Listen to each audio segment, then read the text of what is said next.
Alrighty, folks. This is a session of the boot camp that I have been looking for since really we scheduled it. As we know, there is a lot of social media out there celebrating thousands of units. There are a couple of folks in the one rental at a time world, myself included, with almost 200 units. But I think the right answer for most people is to understand their monthly nut, their expenses, their freedom number, whatever you want to call that. And most people can get there with sub 20. We are lucky enough to have Dion from Dion Talk here, which achieved that with 16 units, as I'm sure we'll get into it. It could have been slightly less. We will talk about things like recycling capital versus recycling cash flow. We will do all kinds of things that I think makes Dion's story, frankly, the one that most people should try to emulate. I think when you look for thousands or hundreds, it becomes too big and you are frozen in place. As you've heard me say, undoubtedly, about 1,000 times, getting to 4 will fundamentally change your life. Also, there's a lot of folks out there that want to self-manage, right? It reduces expenses. And Dion will show us how he does that in several hours a month across his portfolio. So Dion, why don't you kind of introduce the audience? Remember, it's not only the boot camp folks that will see this, but it will be shared with the world. So there might be a few people out there that don't know you yet. So what is the Dion story from your perspective? Well, I appreciate you clarifying that, because a lot of times when it's in the kind of private groups like this, I'll share stuff that can get me sued. So I'll try not to do that today. Good idea. I think the thing that I hope people take away from what I'm sharing is it's possible to have a huge portfolio. It's possible to grow and scale. I think it's really hard to grow to the level that Matt, the lumberjack landlord, or you, Zuber, has, where you have, over 100 units and you've been scaling for a long time, to ever stop or slow down. It's really hard to retire. Actually, I feel really bad. You used to do, 5 hours of videos pretty much every day, 7 days a week. And you, for some reason, popped into one of my live streams when I was talking about one of my friends who turned his retirement into a job. And then you started taking Fridays and Saturdays off. So that's a hard switch to flip. Yep. Matt still hasn't flipped it. Yeah. And so my goal was never the biggest portfolio, the biggest cash flow, generational wealth. I actually don't want generational wealth. And like a lot of people, when I finally started to look for education in real estate, I found Bigger Pockets, Choose FI, Afford Anything, Mr. Money Mustache, like people that talk about decades of saving and investing to make their retirement better, or to retire at maybe 50 if you started at 30. And I hadn't found too many people that said, oh, you could do this in like 10 years. There were the get rich quick gurus that you could do it in 6 months and walk away from your job. But I couldn't find anybody who was talking about the right amount of cash flow. I heard the Burr method, and it was, oh, you could do it over and over and over, and you'll get $100 or $200 a door. And that per door metric became more used than the yield metric. Like, people weren't talking about how much did you invest and how long did it take and what was your return. They were just, oh, you can get a couple hundred per door. So if you need $10,000 a month at $100 or $200 a door, yeah, those big numbers are what you need. I started with house hacking, and I was like, this one change changed my housing expense by $1,200 a month. It's like, wow, if I do that 5 times in 10 years, that's $5,000 a month. It's more than that, but at least that much that can be impacted. And it was actually more than that. But so my mind in the beginning was like, okay, I'm going to do this in 10 years. Every 2 years, I'm probably going to acquire a property, because I wasn't making a lot of money. And it took me that long to save up the down payment. I had no idea the income snowball was going to be as big as it was, right around the 5-year mark, where just a couple of cash flowing assets, because that money impacts your disposable income. Like, that's the number that you have very clearly explained. Most people go, if I make $50 an hour and I buy something that costs $100, it costs me 2 hours. And no, that's probably 40 hours or 80 hours, right? Because it's what's left after all your expenses. Well, when you have pure cash flow coming in that you're not selling your life for 1 hour at a time, it goes right to disposable income. 4 properties that to get to 4 that you talk about was 7 units for me. So it was a single family house and 3 duplexes. I started making more money than I was making as a police officer for take home. And that's not retirement money. That's, you now have options money, right? You can choose to work a job that pays less. You could choose to take more risks at work, or, pursue a bigger dream of work to make more money. And then I had that choice of, I was starting to get what a lot of people call equity. And I call the ability to put debt on an existing asset. And I chose not to. So I've never done a cash out refinance, a HELOC, never sold for a 1031. I just let the cash flow build. I have a couple of things that have helped the cash flow build. One is the binder strategy, where my tenants ask me to raise the rent. So it's a little easier to make money when I'm not having a lot of turnover, because I have happy tenants and they keep the rents competitive. So I'm actually making, when people say $100 or $200 a door, I'm thinking, well, if that was your yield, sure. But I was starting at $400 or $500 a door, and now it's over $1,000 a door, because I'm pursuing yield without touching the equity. Because when you think, oh, I could take a HELOC and get more, you'll have a bigger number, you'll have more units and thinner margins. Very true. And so that's what I've avoided. And I don't think I can prove this, because there's probably 150 videos on my channel where I say, and on your channel too, where I say, how did I say it? I don't think I'm one of those retire early people. I don't think I'm actually even going to retire late. I loved my job. I had told my kids their entire life, I'm probably going to work until I die. It was just my mindset that that's what it takes. Yeah. And then about a year and a half ago, I made a video on a whiteboard where I talked about how much I make per hour if I look at just my rental coming in. So if I worked 40 hours a week, I was making about $80 an hour. If I worked, 24 hours a day, I was making $19 an hour. It was without getting out of bed. I had more money coming in than the average person does working full time. And it dawned on me how stupid it was to keep going to work. Right. And that's so right about then is when I started changing from, okay, I just want a better retirement. I don't want to become a financial burden to my kids when I'm old, to what would I do with time freedom? And when the world opened up, in a world without an alarm clock, I made the joke a couple of times of, I'm going to retire sometime between tomorrow and 3 years from now.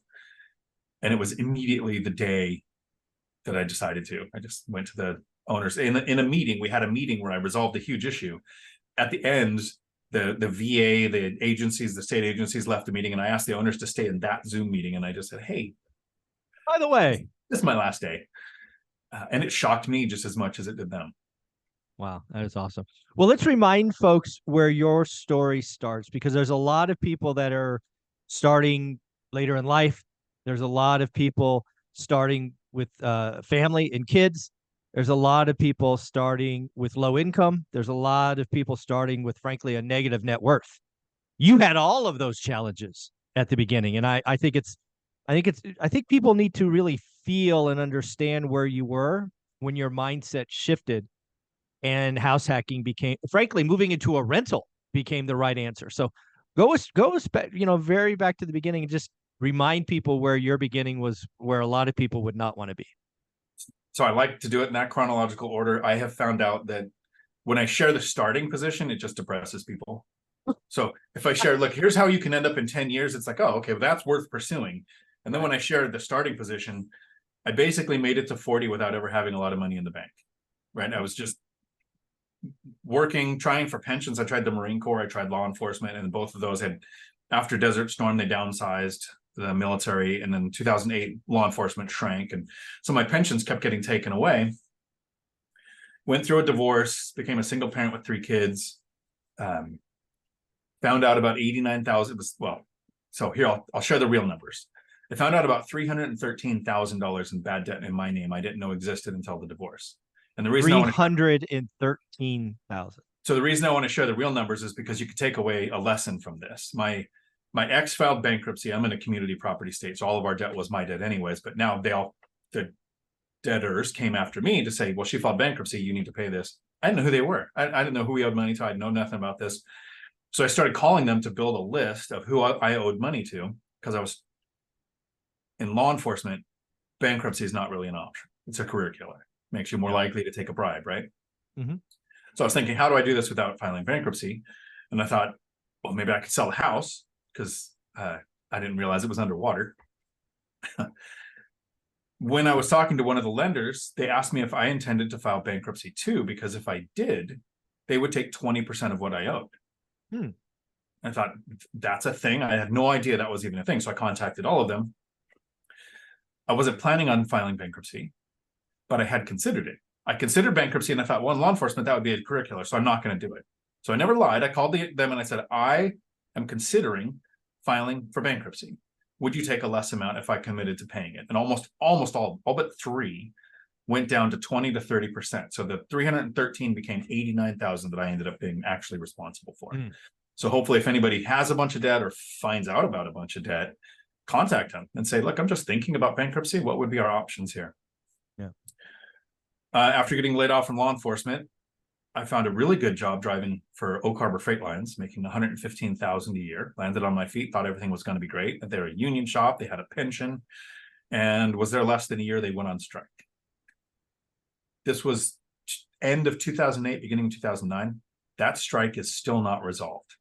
Oh, wow. So they're almost like a 50-50 shop. Some are still in the union, some are not. Strike's not resolved. They're still working. That's weird. So that job got taken away. Started teaching people how to drive trucks at a CDL school, and I was making $17 an hour. So that was the starting position. Fairly low income, single parent. So you're 40 years, roughly 40, maybe 41. I was turning 40 in 2010. All right. So 40 years old. You've negotiated, let's call it 90 grand in debt. So you have a negative net worth. You have a house that's underwater. You have 3 growing kids that are eating you out of house and home, and you're making $17 an hour. That's a hell of a starting point. It's one of those things where I probably would have stayed fairly what I would call poor if I hadn't met the new owners of the CDL school. Okay. Because he taught me, like, the new owners purchased it right after about 6 months after me working there. And he came in, and I had been demoted to some management position. I started working my way down into the company leadership. And he taught me about some business concept of what's measured can be improved. And I immediately took that to saving. I've got so many people who are in the same position. They have got debt, they've got kids, they're not making a lot of money. And they say, there's no way I can save anything. And I thought, well, can I save it like $1 or $5?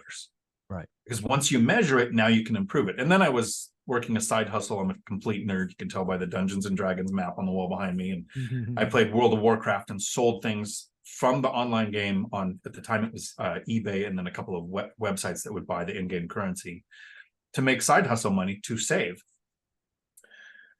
Bad debt to income ratio, low income.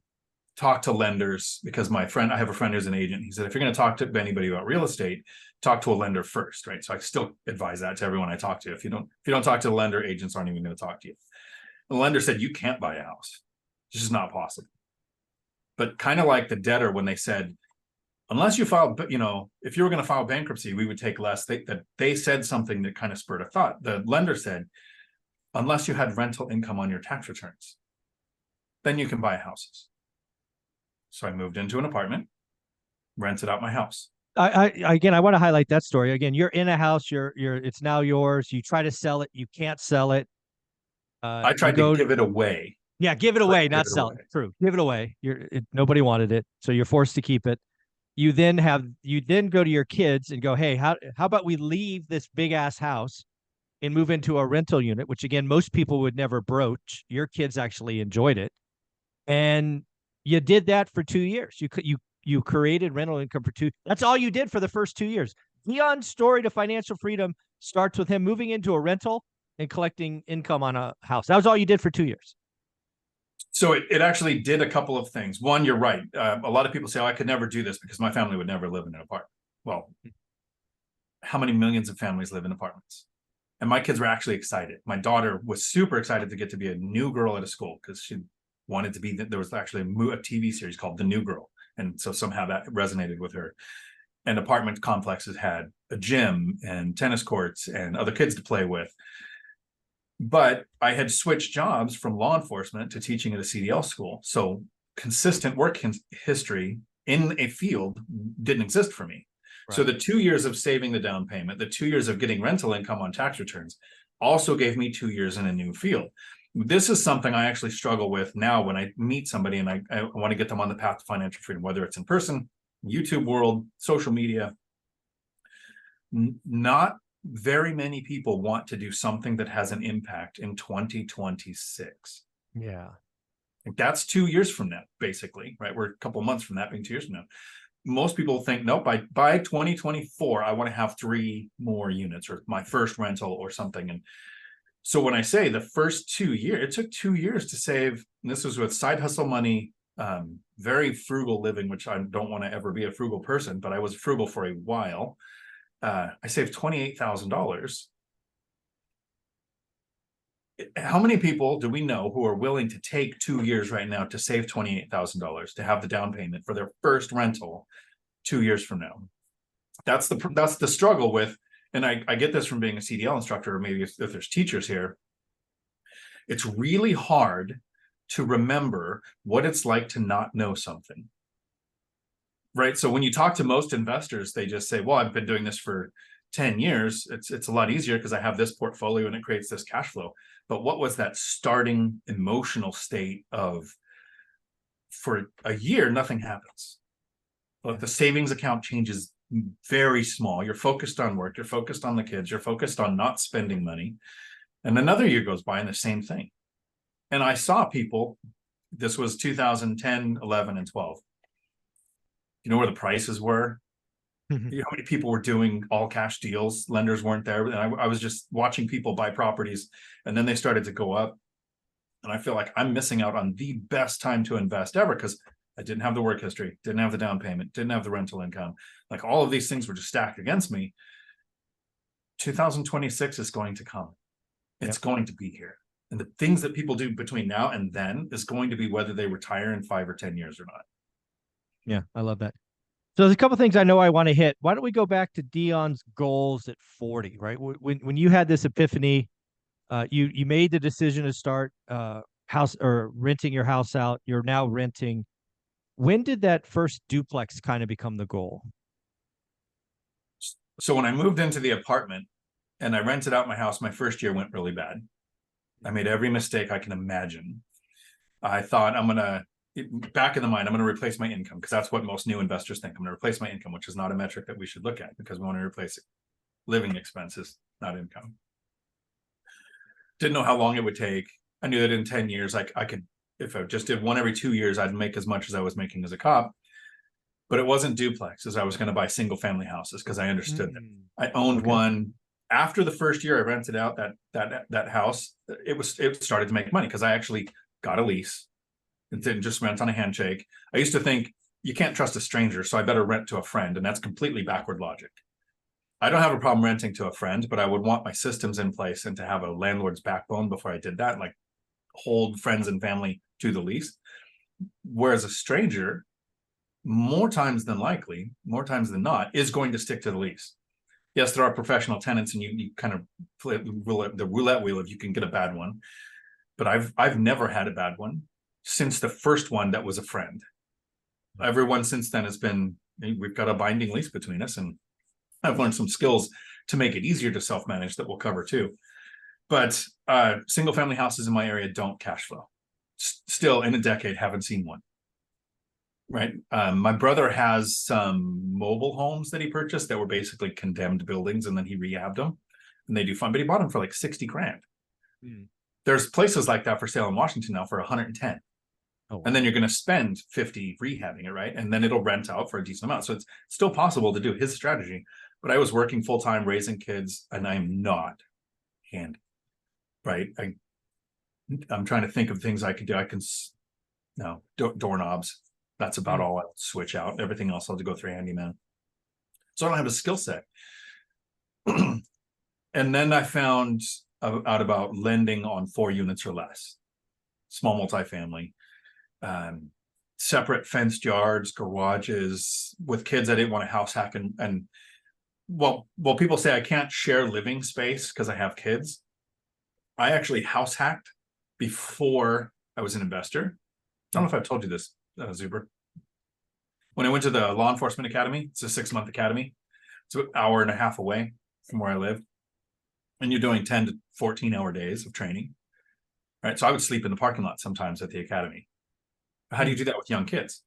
So I house hacked by renting out a room of my house to a young couple. I knew the couple, right? So this isn't like I went on Craigslist and found a tenant to put next to my kids. I mean, I knew this couple. And I didn't charge them rent, but all they had to do was be basically 24 hours a day live in daycare while I was at the academy. And so I was willing to do that, but I didn't want to do it again. And I didn't want to do it with strangers. So then the small multifamily with separate living areas, 5% down duplex, which is now an option again for small multifamily, triplex and fourplex. It didn't cash flow when I moved in, right? I was still paying about $300 a month towards the mortgage. The other side covered most of it, but I was paying $1,500 a month in the apartment. And so now we had our own apartment where I got to screen the neighbor and save money. And then my single family house started to cash flow more. Yeah, I think that's an important topic we need to hit one more time because I get asked all the time, okay, Zuber, you talk about no alligators, but I'm looking to house hack and it's still negative. Now, obviously the goal is positive, right? If you can, typically it's tough anywhere except if you buy a fourplex where you may have a shot. But let me be clear. If you're house hacking and your contribution to paying the mortgage is 50% or less than you would have paid, that is a great deal, right? Because this is about stacking cash. And for most people, outside of taxes, your largest expense is housing. So if you can find a way, and house hacking a duplex is a way to cut your living expenses in half, all of that falls to disposable income. And that is the genius of house hacking. So I don't want anybody confused. Oh, Zuber said no alligators, I can't house hack because it's negative. No, no, no, no, no, no. As long as it's 50% or less of your monthly, what would be your monthly rent, I think those are certainly doable, in my opinion. The metric that I use for looking at house hacking to know if it's a pursuable deal or not is I run the numbers as though I didn't live there and the unit was rented. What would my yield be? So I'm looking at a year later with current day rents. I don't project, what do I think rents will be in a year? It'll be up 20% like it did last year. No, it's current rents. If both units were rented, it would have cash flowed about $800 a month. It would have had a yield of about 11% cash on cash return if I did a 20% down. At a 5% down, it was a really good return, but it's kind of easier to get a good return with a smaller down payment. Right. So yeah, while I lived there, it was a negative cash flow, but I didn't consider it an alligator because I thought if this was both units rented, which that's what it did when I moved out, it went up I started making $800 a month instead of paying $300 a month. Got it. I like it. So let's go back to the goal when you started. Your goal wasn't really a unit count.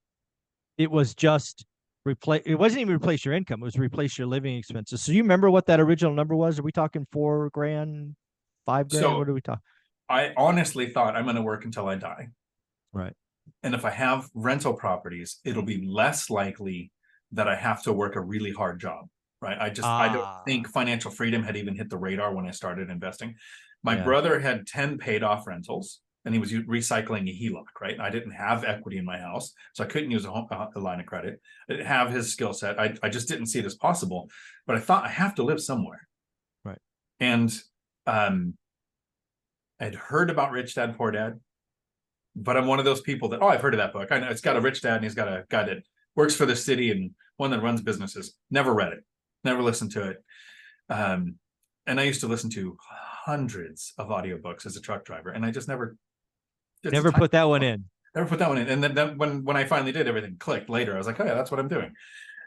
But the goal was, I think I can create my own pension. Okay. That was kind of the goal. I figure it will take a number of years of investing to get this money coming in. And I have to live somewhere. So if I could do this every couple of years, acquiring a new thing, I would have my own pension. Kind of like the way you thought. If you had 4 units, your retirement would be better. Yeah, that was all I thought about when I started. If I get to 4, my retirement would be better than most. That was my simple, harebrained idea in the beginning. And just before we get to Travis's question, the thing that changed, the big thing that changed for me at work was just before I purchased the duplex, when I thought, okay, in 2 years with my current income, I was able to save a down payment. I'm finding deals I'm starting to make offers. This is going to happen. If it only gets better from here, I will do this every 2 years. Right. I was able to take risks at work because I could lose the job and we'd be okay. Right. And so I actually had a couple of ideas that exponentially grew the company and got me demoted all the way down to president of the company. Risks I would never have taken if I had the same mindset of a couple of years before, where I need this job because I'm going to work until I die. Right. Again, folks, remember, you're going to get the opportunity to ask Dion some questions. I have 2 more topics we're going to run through. So again, raise your hands. We will go in order. The first one I want to talk about is recycling capital, which is obviously something I personally used to kind of turbocharge our portfolio. And really, it's how we get to the accounts that we got to. First, recycling cash. So talk about that. And I'd love to know, did you ever even consider recycling capital? So let's get into that discussion. So I didn't consider it until almost 10 years of investing, when you and Matt were telling me this is the lowest interest rates are probably ever going to be. Right. You've got a house sitting there that's paid off. If you went 50% LTV, you'd get a great rate and you'd have a bunch of money to deploy. And it was great advice. My brother, with his 10 paid off rentals, isn't a goal of mine, but the stability of that, I'm not debt averse like he is. He will never have a mortgage. He just won't. Right. He's not even. But he has an equity line. He will do that because he could pay. His mind was, I could pay this off in a year with what I'm making off his own income. So then he would go buy those mobile homes for $60,000. And then, so he would never buy. Every time I've told him, I paid $300,000 for a duplex, which are now worth $7 million. He'd be like, $300,000, so much for a property. And I'd be like, yeah, but it makes, 3 times what a mobile home is making. Won't register with him. Okay. So I don't have his debt aversion, but I do have this equity position I was pursuing. I didn't want to be more than 70% levered, because I had used a 100% loan. We wrapped up the closing costs on an adjustable rate mortgage on my single family house. And that's how I ended up in 2008-9 underwater on an adjustable rate mortgage that I had refinanced to give my ex her portion of the equity before I found out about the other debt. Like, I was just in such a bad position. I've got this, I don't know, what do you call it? Stress from being too levered. Right. Okay. So the goal was to be around 70%. Okay. Not more than, not less than. And that gave me the I don't know. Sorry, go ahead. Yeah, it gave you the comfort, right? That's what you were seeking. And again, your goal, we started here, wasn't to be big. It was to be financially free, to have time, freedom, optionality. And that's what, again, thank you. That was my memory kicked in. That was what I was pursuing. I was pursuing stability. So where if I lost my job, it wasn't as stressful as getting laid off from law enforcement and then going and finding a $17 an hour job. I can go and find a $17 an hour job, but the cash flow from the rentals would make it to where my kids were still eating. Yeah. And again, I want people to hear this. A lot of people kind of celebrate the growth at almost all costs. That can create a very shaky foundation. If you're constantly levering up assets, and heaven forbid we enter a 5-year flat market like I see, that can get pretty rough. And again, don't forget the goals, right? The goal in the beginning was time and optionality. You can get there. Most people can get there with sub 20 units. A lot of people can get there sub 10, right? To spend it depending on their expenses. So I think it should be celebrated, the idea of income snowball, which you have coined. Because again, I think the other idea that I want to hit here is, once you really have the income snowball, your timeline to get the next property dramatically shrinks. And the first 2 years you did nothing except get rental history. Then you got the duplex. And then walk us through roughly the timeline of getting your 16 units. So at this point, you've got a house and a duplex. Where do you go from there? So that timeline getting exponentially faster is actually why the retire early happened. Right. The recycling cash flow, I just kept putting the money back into the business. I didn't get a nicer vehicle for 8 years. I didn't take a vacation for 8 years. I just had 8 years of funneling all the money into buying the next rental. 2 years to get the first duplex. 2 years to get the first investment property. I purchased a duplex with 20% down. 1.5 years to get the next duplex. And so that was when I had the 7 units, and I was making my cash flow after everything was $2,700 a month. And there was money being set aside for repairs, maintenance, and vacancies. So this is beyond expenses. I started making more money at the job. Then I took a year and made a huge financial mistake. And I paid off the single family house. I had that example of my brother having his paid off rentals, and we made a video 2 weeks ago. I lost $1 million because I paid off a mortgage. Yep. And then a year, I bought the fourplex, and that was the biggest change. That pretty much doubled cash flow, one move. Okay. Because the fourplex was cash flowing $1,700 a month when I moved in. The unit I moved out of, that duplex, started the cash flow $800. So I was making $2,700 a month in cash flow. Moved into the fourplex, and that added $2,500 to the cash flow. And then 8 months, bought a triplex. 7 months, bought a duplex, and then didn't buy anything for a year and a half, and then just dumped $400,000 into an all cash purchase, my first all cash. Shockingly weird experience of buying a place all cash, having the money, and then filling out the 5 pieces of paper to buy a property. Yeah, it's a lot less paperwork when you're paying cash, isn't it? It was weird, and it was a weird position to be in. I remember saving for 2 years to get 28 grand, and then sitting here going, making videos going, I have $500,000. What do I do with it? It's sitting in the bank. Look at what inflation is doing to that. Now, if I can move it into a property, that'd be a good thing. Yeah. So one more topic, folks. Again, remember, you're going to get to ask Dion some questions. Get your hands raised. We've got 3 up that I can see. We will go in order. Travis, Catherine, and Richard is how I see the order. Let's talk about that paid off property. That was the last thing I wanted to hit. You've kind of already teased it. It was a mistake. I think you look back on today as a mistake. I think that's fair. But Dave Ramsey would tell you that was the goal. So, kind of talk about that from your perspective.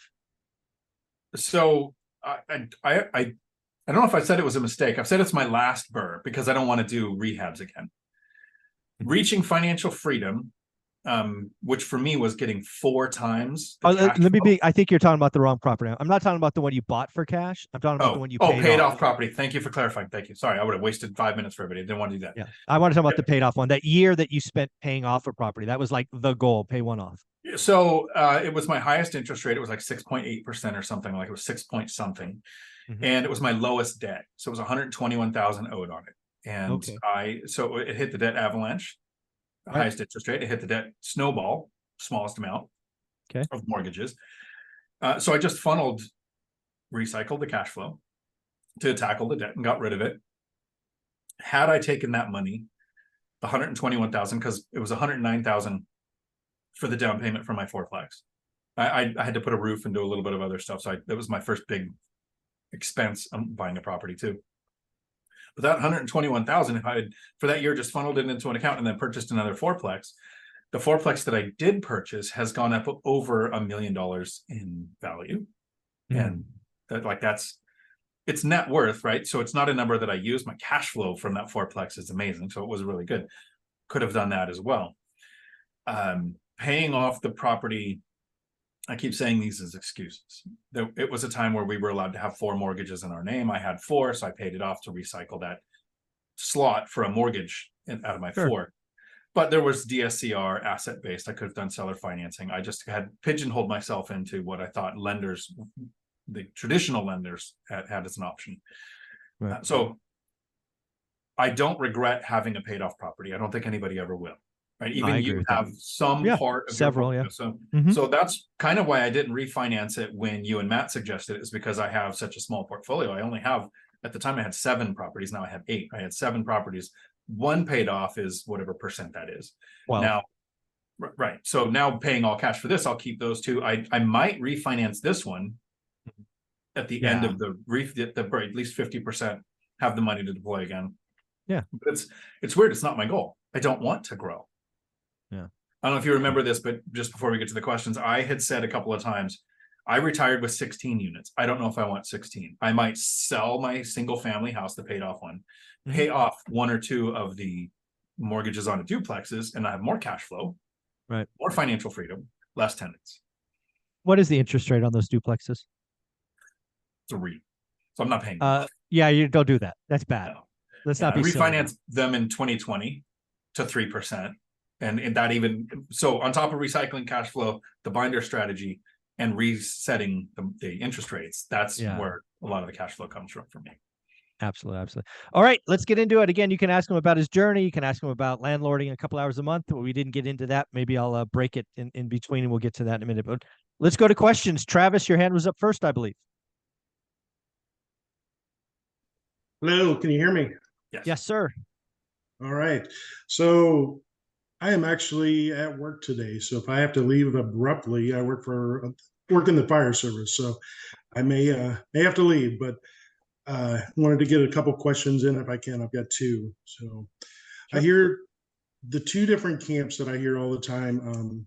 Listening to you guys, um, we're looking for deals and yield on properties. And then the other camp that I hear all the time is that buying the best location, the best house in the best location you can. And I wanted to see what you guys thought about the build to rent movement. And I guess my idea behind that is that it is like very low headache, low maintenance cost, hopefully demands a higher rent and hopefully better appreciation in the long run. So what are your thoughts on that?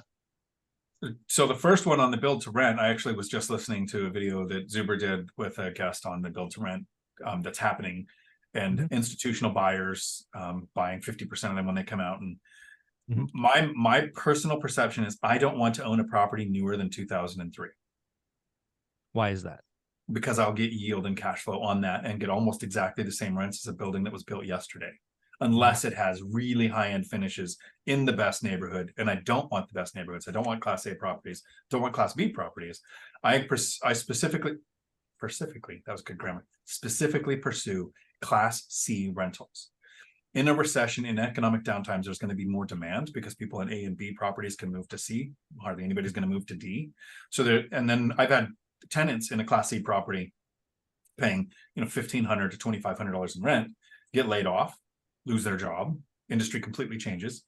They go on unemployment and pay their rent. Yeah. Right. If you have a higher end rent, newer property, the IT person making $150,000 that gets laid off is going to struggle to find an immediately $150,000 paying job tomorrow. But the cashier making $23 an hour that gets laid off can find a warehouse job tomorrow making $24 an hour. Right. So for me, I've pursued those mentally, and this might be wrong because I haven't done this data. You asked me what was my opinion, so this is opinion, not fact. New builds are for home buyers. So I just asked Beth Traverso, I've got this video coming out soon, on who's buying new builds, and it's home buyers who buy based on payment and what their desire is, not based on yield, not based on return, not based on equity, payment, and institutional buyers. So the big companies are buying them because the company can go, we're going to deploy this $100 million and in 5 years or 10 years, we'll get a return. I take it from one rental at a time. I want cash flow day one. And for me, that comes from 20 to 30-year-old buildings. Yeah, my experience is very similar. I am definitely tracking the build for rent model. I think there's a hole in the market, frankly, because I think build for rent today is single family oriented, and I got that from Lance Lambert in the video that Dion's referencing. I actually would seriously look at investing if I can find a builder that would do kind of Class B plus fourplexes. Like in the markets that I invest in, a brand new fourplex, at least at scale, they haven't been built in 30 years. Right. They're on one side of town. They're kind of all clustered together. They were built in the 70s and 80s. But yeah, if I could find, a builder that's, going to do a small track of, 4 fourplexes for 16 units, and they're like Dion talks about, they almost feel like little houses where the carports are connected or something. I might look at that. I'd have to run the numbers. I haven't seen one. But to Dion's point, I'm looking for cash flow day one. Generally speaking, I've looked at it, the best areas, the best houses, they don't cash flow unless you put 40% down. So, my kind of cash flow day one means I can't look there, Travis. So the doing the 40% down is just not an option. Then it's much better to go with the lower cash. Well, everybody's their own investor. I mean, if that's the way you want to go and you want to have, like 4 Class A, like I look at the monopoly board, right? So there's was it dark purple and light blue? I don't really invest there, but whatever that next corner is, I think it's like orange and red or something. That's where I play. If you want to go to the next one, which I think is like, I don't know, I know there's green somewhere on there. Yeah, but if you want to play in Park Place and Boardwalk, you might have to put 50% down. But if you're comfortable with that, by all means. I mean, that is a strategy. It's just, you can almost look at that as a savings account or maybe a pension, to use a phrase from Dion, right? I think Boardwalk or Park Place is a pension if you could put 50% down. So Travis, the metric that you want to look at if you're going to do the larger down payment is there's two metrics that you're thinking of there. One is cash flow. The more money you put down, the higher the cash flow is going to be. But you want to run the calculation because it's not like on a sliding scale. A lot of deals, when you put some more money down, your yield goes up. But often the more money you put down, when you get above that 30, 40, 50% down, your yield goes down. Yep. So you could improve cash flow, but your yield will be less. And it's a weird thing. So you have to actually literally run the numbers every time you're looking at a deal. You don't just think, oh, if I do more, then my yield goes down. Because there's sometimes where it goes up on a smaller scale. But cash flow versus yield are two different numbers. Yeah, it's very interesting to me because it's both ends of the spectrum, and sometimes it works for some people and others. In my situation, I guess that's my other question I'll lead into is I'm kind of stuck with that right now. So I'm 52 and I work in the fire service. So I've only got 5 to 8 more years left before I'll probably be asked to retire, honestly. So I've got a good position to start with. Yep. I've got 2 single family homes. Both I would say are right at the median for my area, and they're both bringing in strong rents. The one of them I have completely paid for, okay, and the other one will be paid off in about 6 years. So my cash flow from the one that is paid for above all expenses is probably $1,800 a month.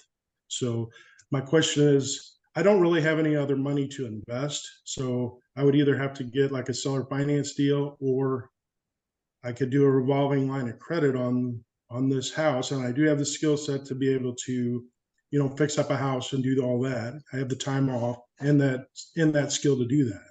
So well, I guess I'm just kind of stuck as. Let me play with something, because you're in this, right? You can see the finish line, but you still have time to play the chessboard a little bit. Right. That's a nice place to be, right?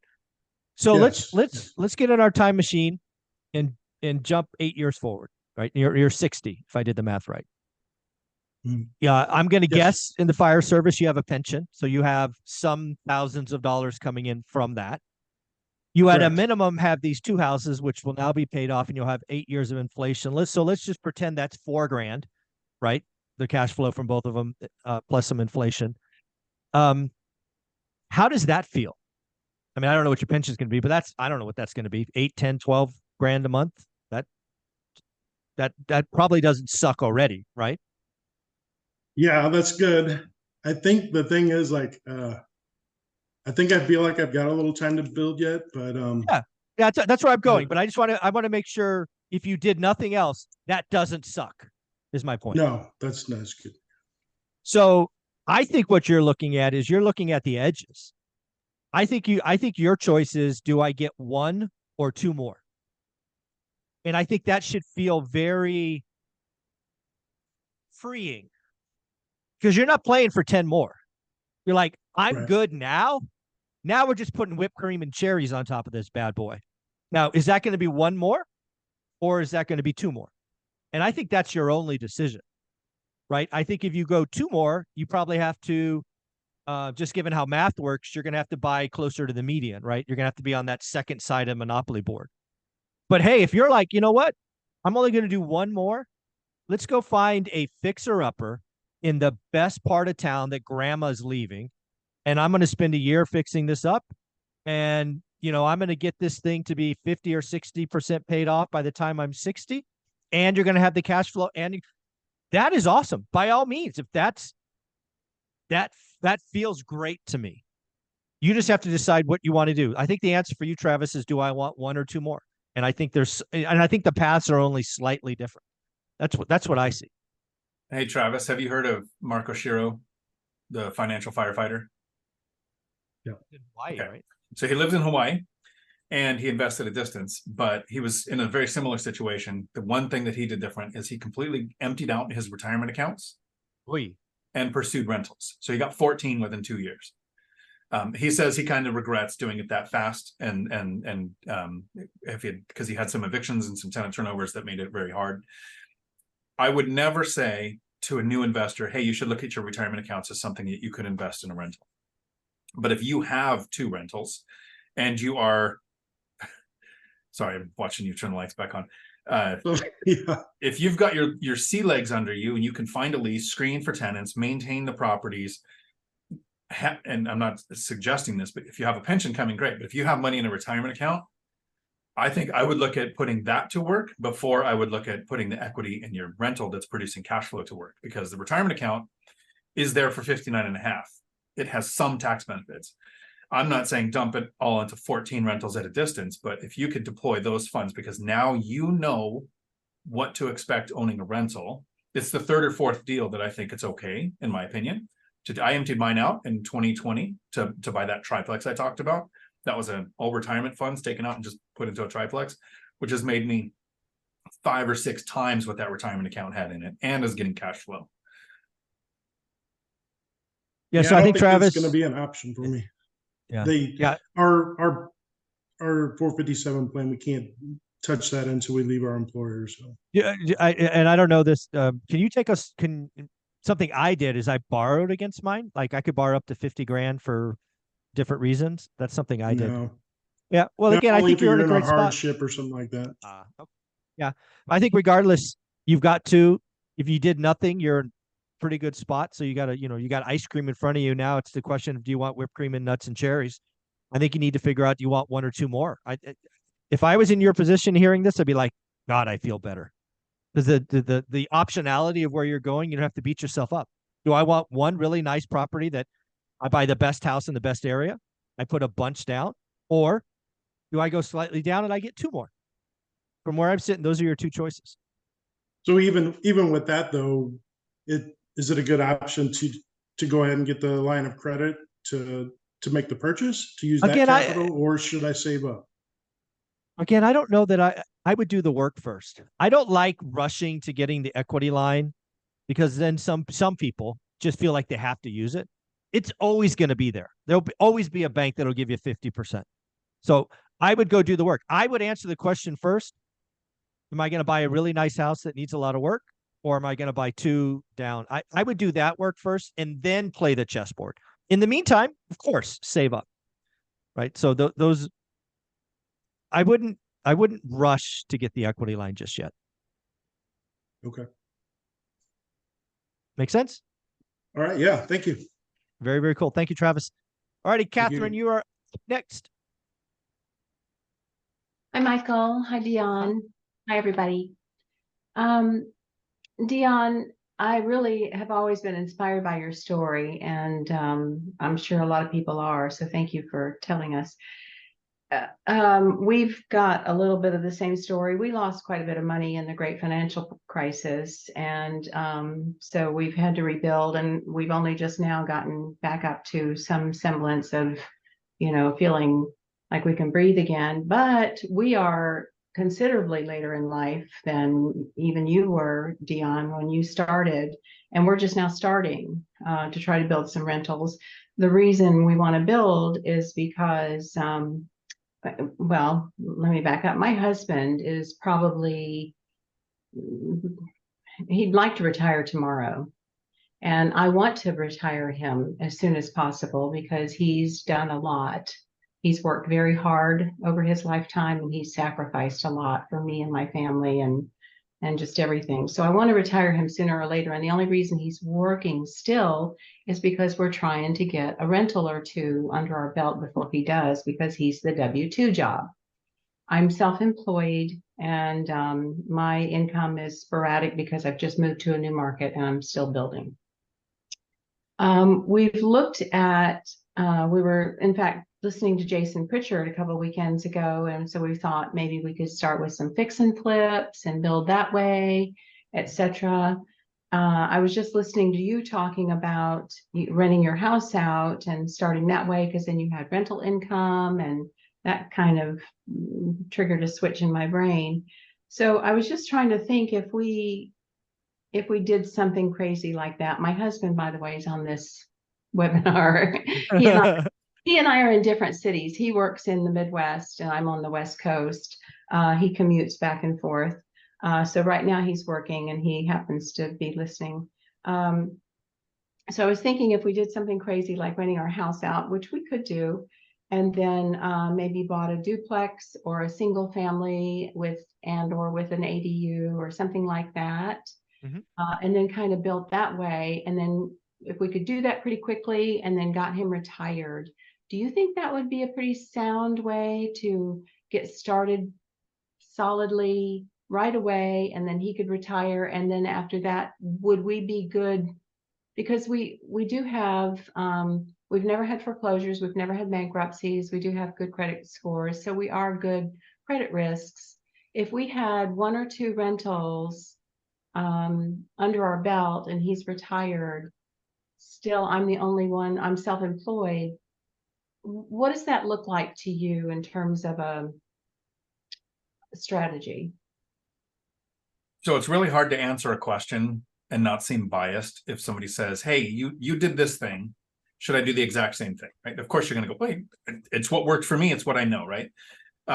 Since then, I've educated myself on some other options I had, kind of like paying off that house was a mistake, because I was going for 4 mortgages. I didn't know about DSCR, asset-based, or seller financing. I put my email in the chat. If you reach out to me, I will connect you with a lender that does DSCR loans. It's based on your credit score. It'll be a little bit higher down payment, a little bit higher interest rate, right? But it gives you options that doesn't look at your work history, doesn't look at your salaries, doesn't look at your debt to income ratio, right? You're not a factor as much as the property you're looking at is the factor. So before I did something like move and rent out my house to get rental income, which is starting a 2-year timer to have that rental income on your tax returns, I would at least talk to the lender and say, hey, what are our options? This is what we're looking at doing, and get it from the lender that is doing those loans currently, right? Even somebody who's used a DSCR loan 2 months ago doesn't know what's happening currently. The lenders are going to have new rules 2 weeks from now. So you want to know, what are you guys doing? There's so few transactions happening. We're on, normally we do like 6 million a year. We're on track to do currently less than 4 million, right? So lenders are very desperate, and Fannie and Freddie go, let's spur transactions and say you can put 5% down on small multifamily. Well, what's happening in the DSCR space that we haven't heard about?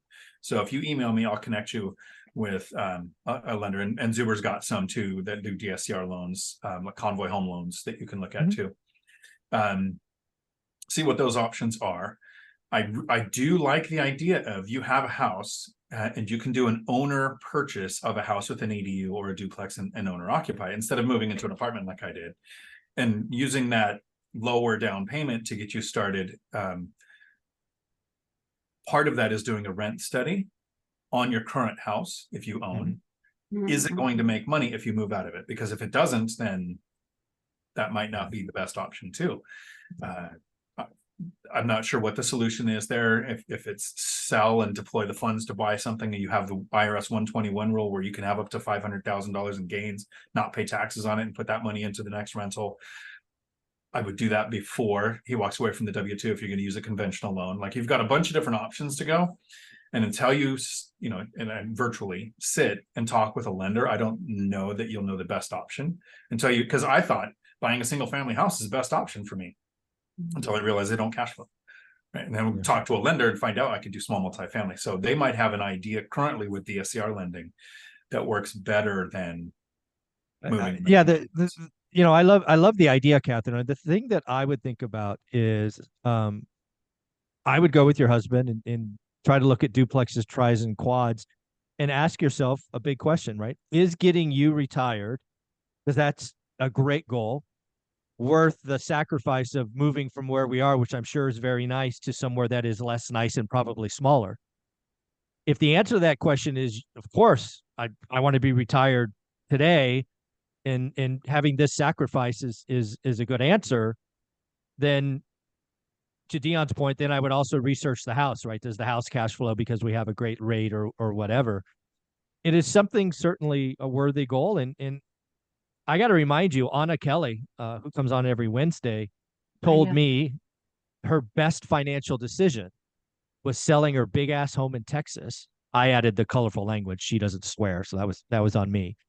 And moving into a fourplex, a 2-story fourplex with 2 kids. Right? She says that was the best financial move she ever did. Most people can't even fathom moving from a home to a fourplex, let alone second story in a place that snows with 2 young kids. This is just sometimes you got to quote unquote take a step backwards to move forward. And I think it would behoove you to kind of go to a couple units with your husband and go, good, we live here. And I am is not I am not at all opposed to anything like that, Michael and Dion. I'll live anywhere. I'll move anywhere. Here's my one problem. okay. And this is my Achilles heel. It's my greatest strength and my greatest weakness is my family. Uh-huh. I'm here where I am right now because of my family. Sure. I'd live in Antarctica if it behooved us financially for a while. But my family's here, and to leave them would just kill me. So Yeah. what I would do, Yeah. sorry, go ahead, Mike. No, go ahead. Okay. Take the high cost of living area around you, whether you're in it or near it, and then kind of draw concentric circles out. You're going to find at some point an equilibrium between prices and rents where you'll start to see cash flow and yield. Right? The higher cost of living area, the more important house hacking is, but it's harder to find yield. As you come out, and in my example, it's Seattle. And as you go out, you hit water or mountains, or so north and south is really the only options. But south in Tacoma, outside of the city of Tacoma, I was able to find cash flow and yield for a while. And then I expanded that circle out, and now I'm in the 2 counties next to Tacoma. I'm within an hour of friends and family, even the ones that are on the outskirts of where I used to live. So a lot of people will say, I live in California, I can't invest here, it's way too expensive. Well, San Francisco, Los Angeles, right? Yeah, absolutely. But Kern County, right? You're talking Fraser Park, Bakersfield. It's right outside of LA. It's 45 minutes away. So depending on where you're at with your friends and family, how far is an hour out in all directions, and what does that do for the real estate landscape? Okay. Good information. And thank you for sharing your email address. I'll reach out, and I'd like to get that lender. Thank you. Very cool. Awesome. Thank you, Catherine. Richard, you're up next.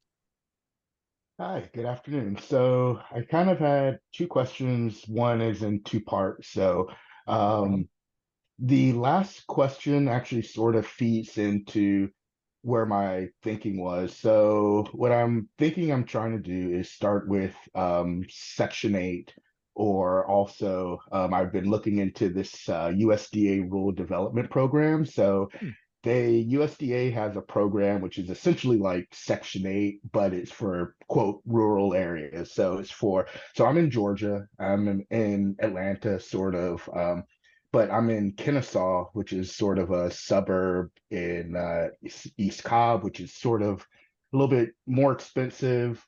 A single family is a little bit more than I think I can realistically start with. But they have these like South Georgia areas, the Americus, the Macon, Albany, Georgia, and then going a little north, there's like these Woodstock, which is sort of nicer areas, but it's really cheap because it's South Georgia. So I was thinking about starting there, but with the Section 8. So this part 2 of this is if I'm going to do either Section 8 or this rural development or start in these areas, everyone's like duplex, fourplex, triplex, start with that. And, how do you find these things? Because I've been starting to look, and I know that it would be a great idea to get them, but like I'm not really finding any. So do you try and start with like a single family and like renovate it and do like a ADU kind of deal and try and convert it into a 2-unit, or like how just logistically do you actually find these things? So 2 things. First, let's kind of mentally separate Section 8 housing and low income housing. Okay, those are two different things. They're not the same. So you can't buy a Section 8 property. That's not a thing, right? You can buy property that has Section 8 tenants in place or is approved for Section 8, or in some states, you're all required to have Section 8 as an option. But you buy the property, and then the property attracts the tenant, not the source of payment, right? I have Section 8 tenants with an 831 credit score in a county where I'm getting, at one place, I'm getting more than market rents for my rental because the fair market rent for that area is either off or whatever the reason is, but it pays more than what I can get from a non-Section 8 tenant. And from one rental at a time, remember, you can go broke buying cheap. So when you look at the cheap properties, you can go broke there. I would maybe use that concentric circle thing of the high cost of living area and move away from there until you found a place where there was an equilibrium. If you're looking at Section 8 properties, have you seen the website for fair market rents? Where you can look up, okay, so I'll post it after I'm done talking in the next. I was looking at like HUD user and things like that. So you can look up the county and the state as of January 1st, 2024. There's a pretty significant increase happening in a lot of markets. In some places, you'll make more money on a 2-bedroom rented to Section 8 voucher program. And in others, like Joe Asamoah in the DC area, Dr. Joe Asamoah will make, he'll buy 5 and 6 bedroom places and get $5,000 or $6,000 a month for it because they're more in demand there. So you have to know the market, which size bedroom works best for that. I would look at buying a property that has yield and then think, okay, some of my tenants can be Section 8, some might not, because I can get either more or less from market rents or more or less from Section 8, and then decide that way. When it comes to small multifamily, that was the first thing, right? The second thing is every time I talk to somebody so far, every time, and they say, there's just no small multifamily in my area. My first question is, how are you looking? Because they are not on Redfin. They are not on Zillow. They are not on Realtor.com. They're not on anything on the internet except the local MLS. And the only way you're going to see the properties that are on the MLS, even if you're an agent with MLS access, is having 3 or more agents with auto searches set up, because I have the exact same email. Here's my search criteria. This is my footprint. This is what I want. These are my 3 things I don't want. Send it to the agent to set up my auto search. In over 10 years, one time have my agents ever sent me the same deal within 24 hours. After 3 or 4 weeks, yeah, they'll catch it. They'll pick it up. But to look on the MLS, it's nuanced. The brokerage that your agent works at has a way of accessing the MLS that is different than the way of accessing the MLS from EXP, Keller Williams, Windermere, wherever it's a different format. So the criteria that they can put in and the boxes that they can check for their local MLS is completely different. And until you have at least 3 searches set up on the MLS with different agents, it's entirely possible there's no multifamily in the area you're looking.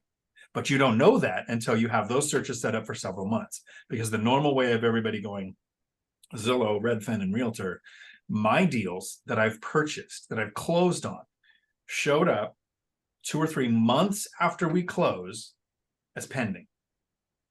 So I never would have seen any of my deals on those formats. And then when you look for house with ADU, because you're going to include this in your small multifamily search, you eliminate a lot of the competition. Homeowners don't want 2 places because they don't want tenants. And investors usually say, I want small multifamily, duplex, triplex, or fourplex. They might put in ADU, but we don't control what the listing agent thinks it is. So you want to have your search include all the colloquialisms of ADU, DADU, JADU, accessory dwelling unit, auxiliary dwelling unit, detached, granny flat, mother-in-law house, whatever it can be called in your area in your search, so that those will show up on MLS searches through multiple agents. And then be transparent, let them know you're working with different agents. And I'll clarify real quick. If you're a home buyer and you're working with an agent, you're going to take a bunch of their time and go look at a bunch of properties, you're going to sign an exclusivity agreement to protect that agent's time. But if you're an investor and you say, hey, look, you have a potential of making $10,000 to $20,000 on a commission for 15 minutes of work, set up my auto search, you're never going to hear from me again until I want you to make an offer on a property, they won't have a problem with you working with multiple agents. All right, thank you. Next. Okay. Makes sense, and Richard? Oh, go ahead. Yep. Well, okay. This one might. Okay, so it's a landlord question. So say I get the place, right? So specifically, so I'm in IT, so I'm okay with setting stuff up. So specifically, like I know that you self-manage your properties. Like, what payment systems, what rental portals, like what systems do you use to help yourself manage that? Okay, this will be the Cliff Notes version, because if we get towards the end of the 2 hours and all the questions are done, I'll wrap up with like, here's how I self-manage, and we'll get really into detail. But so to accept rents, there's 3 things that matter to me. First, make it easy on the tenant. Mhm. Second, leave a paper trail, electronic. Third, save me a trip to the bank. So those are the 3 things I'm trying to accomplish, right? So I will take Zelle, Venmo, Apple Pay, Cash App, anything that leaves an electronic payment. I have a tenant who writes, I have to cash one or deposit one here in a few days, 6 months worth of checks. Every 6 months I go and I say, hi, how are you? It's probably our only social interaction, I think. She gives me my 6 checks and I deposit them every month. So I'll still do a check on a tenant that's what works for her, because that the first goal is make it easy on the tenant. I'd rather do that than have a tenant turnover, right? So that's a collecting rents. I've had some people say, well, don't do that because the tenant can take the money back. Well, you can do that with a check dispute. too. Yeah, They can dispute it. They can dispute a check 14 days after you've deposited it. Yep. I've had other people say, well, don't do that because they can make a partial payment. And then that resets the timeline on an eviction, which is not true, because based on the verbiage I put in my lease that was provided to me by my attorney, it is partial payments will be held in a holding account and not deposited into my usable funds if we're ever in the process of an eviction. So they can pay with Venmo, and then you just put that in an account, and it wasn't a full payment. So that alleviates all of that stress for me. Then the other systems are, the first thing you do is contact utility companies, and you put in place landlord policies. So if your tenants move out, the power and water and stuff go into your name. So pipes don't freeze. Your handyman and contractors have power to do what they need to when they go there. I have a list of contact names. First is your handyman, have 2 or 3. I find those off the Thumbtack app. So you hire somebody for small jobs, you see how their interaction is with tenants, how their rates are, then you keep their contact info and you find out what they specialize in. Like I've got a guy that's great with flooring, but he won't do carpet. I've got a handyman that was a contractor and a plumber. So he's my guy that does most plumbing that doesn't pull permits. I've got a handyman that has a sub electrician, right? So you kind of have that there. And then this is how you sleep like a baby. You have a list before you close on your first rental. You make a list of the at least 3 24-hour a day, 7-day a week plumbers that have emergency service in your area. Then you make a list of the 7-day a week, they don't have to be 24-hour, but 7-day a week electricians that have emergency service in your area, because a plumbing thing can happen at 1 a.m. An electric thing can happen, they come out tomorrow, right? So you want to have that list sitting there so that if you ever do get a tenant that says, hey, the power quit working, or hey, we've got a leak, you're not stressed. You've got a list of people you're going to call already sitting there. So that stress is gone. So that's kind of the systems you get in place to make it easier on yourself. After that, it's a matter of screening for the right tenants, educating tenants when they get in there on how you like to communicate, having that set up. For me, I make it a lot easier. They talk to handyman for anything less than $500. Handyman knows to check for anything more than that. The tenant will interact with me until they've interacted with the tenant once or twice and had a positive experience. And then that tenant, me, will go into a group email chat where you can reply all, and then I'll see what's going on, but the handyman can handle it. So that was a Cliff Notes version, and you said there was like a second part to your question there. No, that's pretty much it. No, that's awesome. Thank you. Awesome. All right, Richard, thank you very much. Leanne, you're up. Hi, everyone. Thank you, Dion. Thank you, Michael. I have a couple of questions for Dion, and the second one is for both of you. So I did the Dion Binder strategy a couple years ago and raised the rent from $2,250 to like $2,500, while the market rent was $2,800. So now the market rent is like $3,000 or $3,200. Should I just do the next rent? It's just normal increase like 4% that I used to do, or do I do another binder strategy? How often do you do that? So here's my order of operations for the binder strategy. which if anybody's interested, you can find the course for free at diontalk.com. And there's a video on this specific thing. It's the when to use the binder strategy. So there's a video covering this. So this is the short version of that. When I acquire a property, I'll wait 2 months or so to make sure I want to keep the tenant, because I didn't get to vet them. I didn't get to see their credit score, work history, eviction history. I want to make sure they pay on time. They don't call me for trivial things, and I don't get noise complaints, right? So, but after 2 months, I've fixed a few things, replaced motion sensor LED lights, coded locks, asked the tenant if they want me to fix anything and fix the small things they ask for. So the tenant knows I'm going to take care of the place. Then the binder strategy goes very well. So it sounds like you did that. You were at 22, rents were 28, you went to 25. So over a $200 increase that the tenant was okay with, right? You didn't irritate them. Happy. They were happy, right?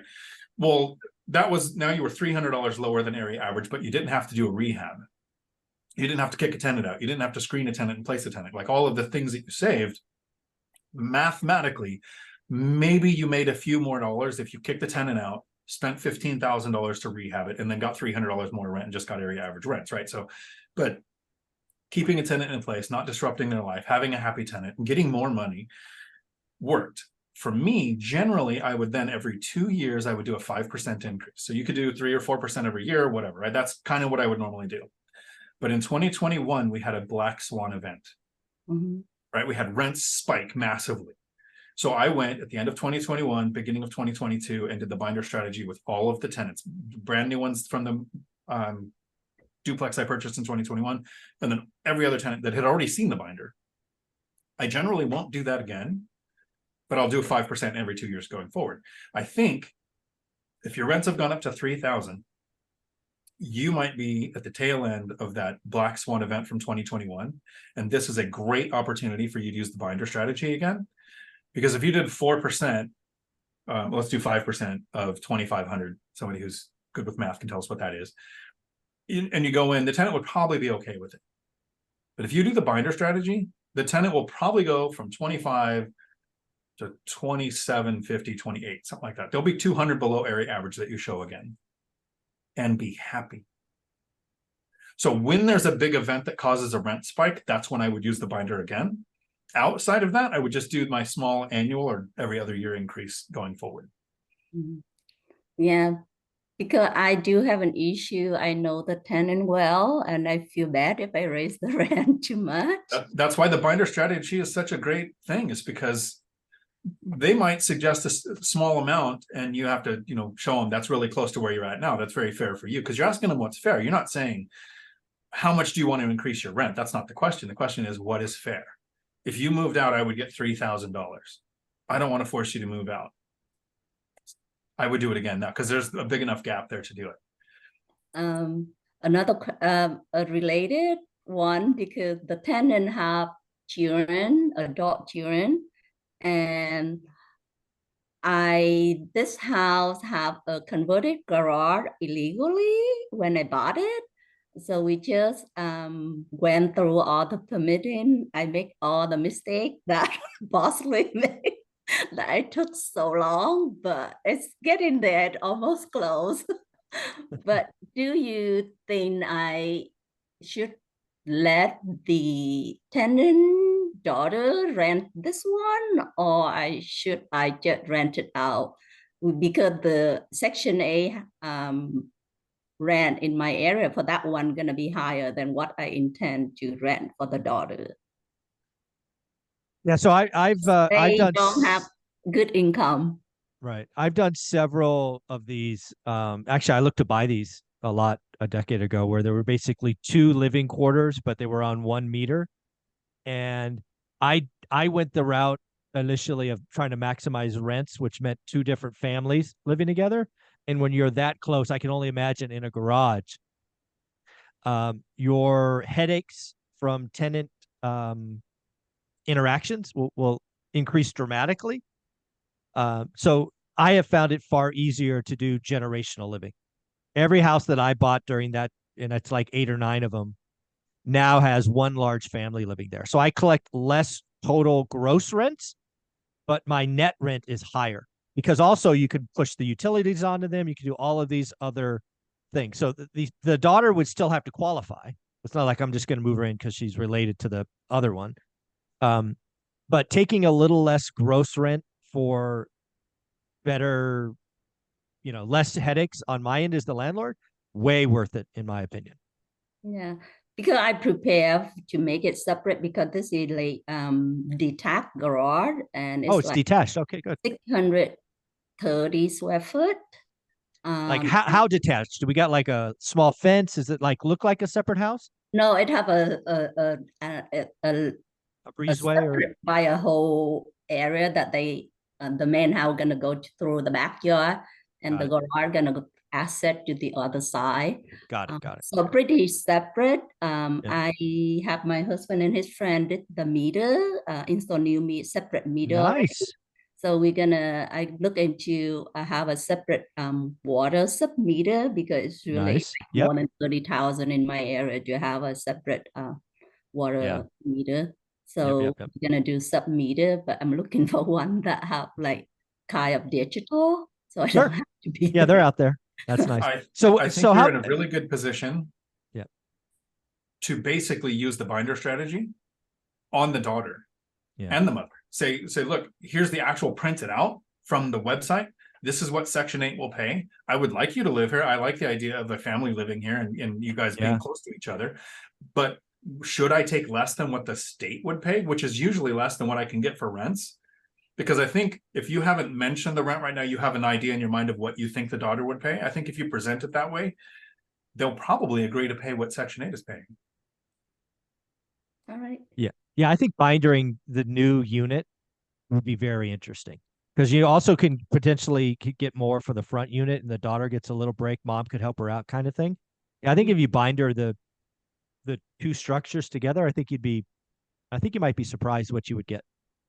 And then for the main house, I let them have a freezer, a fridge, but I give them the old one and I told them I'm not responsible for fridge. Also, they have their old washer and dryer. But for the ADU, I'm gonna supply I'm gonna buy a new fridge. I don't think I'm gonna buy a washer and dryer. I have the hook up. But then I'm gonna do the same way at they responsible for the fridge because I don't want to take care of the appliances that broken down except for the stove, right? Yeah, there's different states or cities have different laws. The landlord I think it's required heating, cooling, stove. So you have to follow the rules. But yeah, I do that frequently, right? I don't know about you, Dion, but I do the same thing. So for me, I provide refrigerators. I probably would like to not because this year I've had 4 go out and I've never had them go out before. It's just this year. Water heaters and refrigerators this year was my year.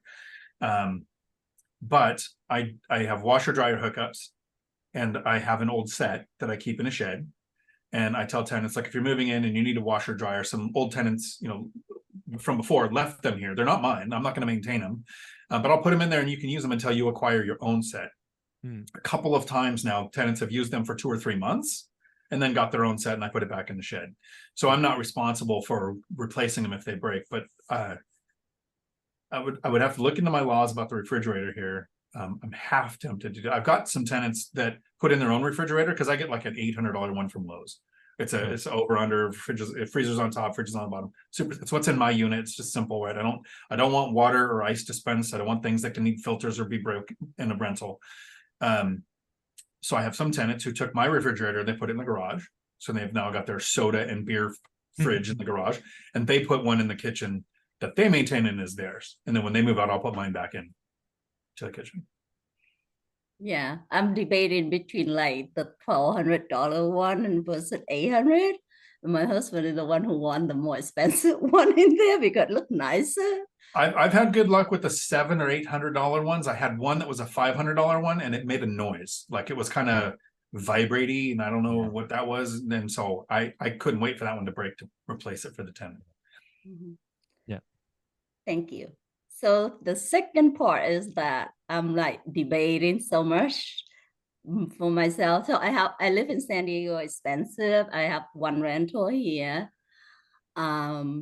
My daughter gonna be out of college in 2-3 go to college in 2-3 years. So right now I don't want to move anywhere.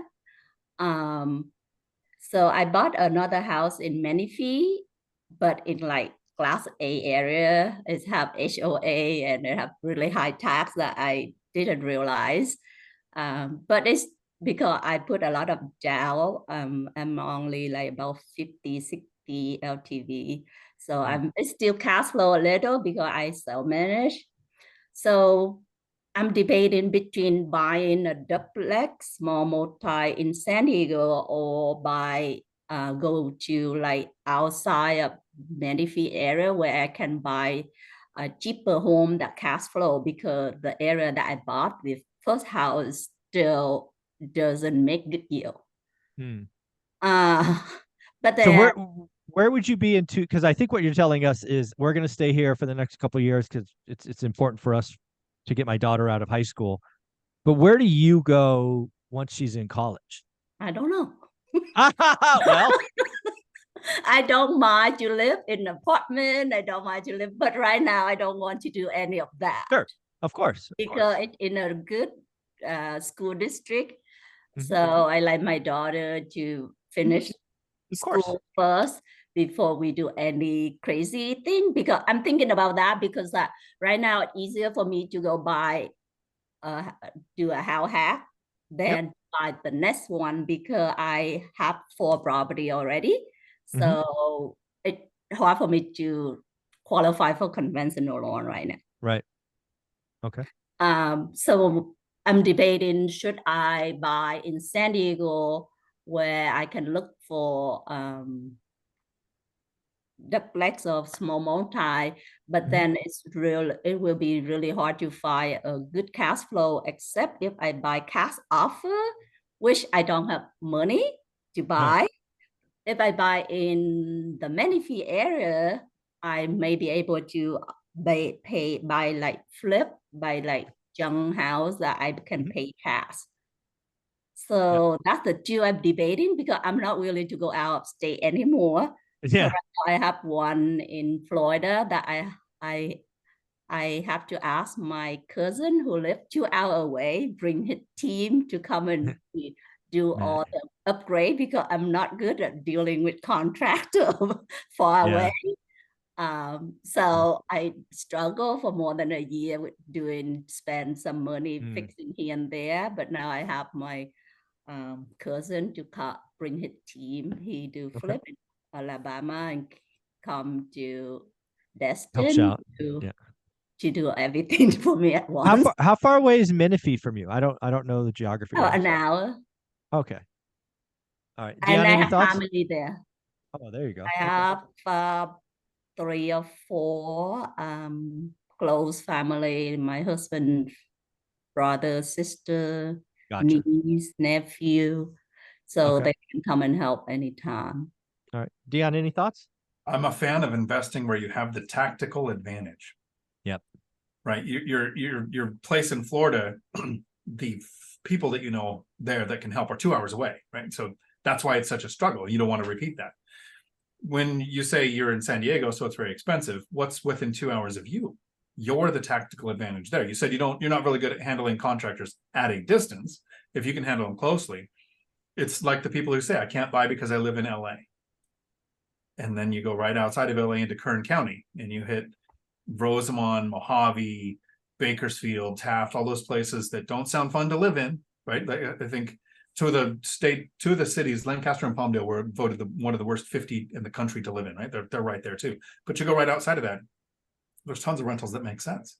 That's where half my brother's portfolio is, right outside in Kern County. So it's in California, an expensive place to live. What's outside of San Diego within a couple of hours? You know, Zuber, you went 2.5 hours out to Fresno to find that place.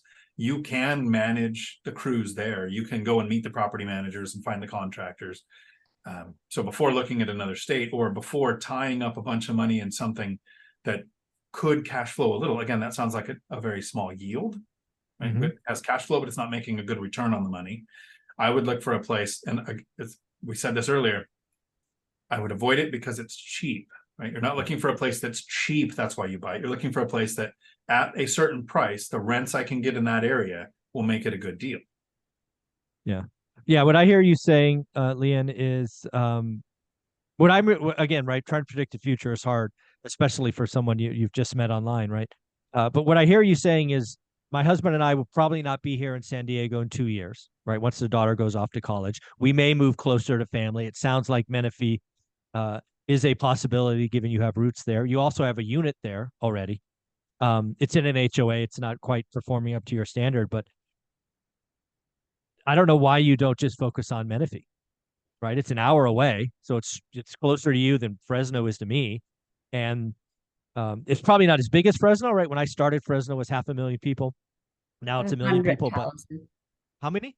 100,000. Oh, that's plenty big. I mean, the lumberjack invests in 10,000 cities. I mean, I think you'd be shocked at because you go to Menifee, you know, you're going to find a 1950, 1960s built home. It's going to cash flow probably like a monster. It's certainly more than San Diego, which is, you know, all negative.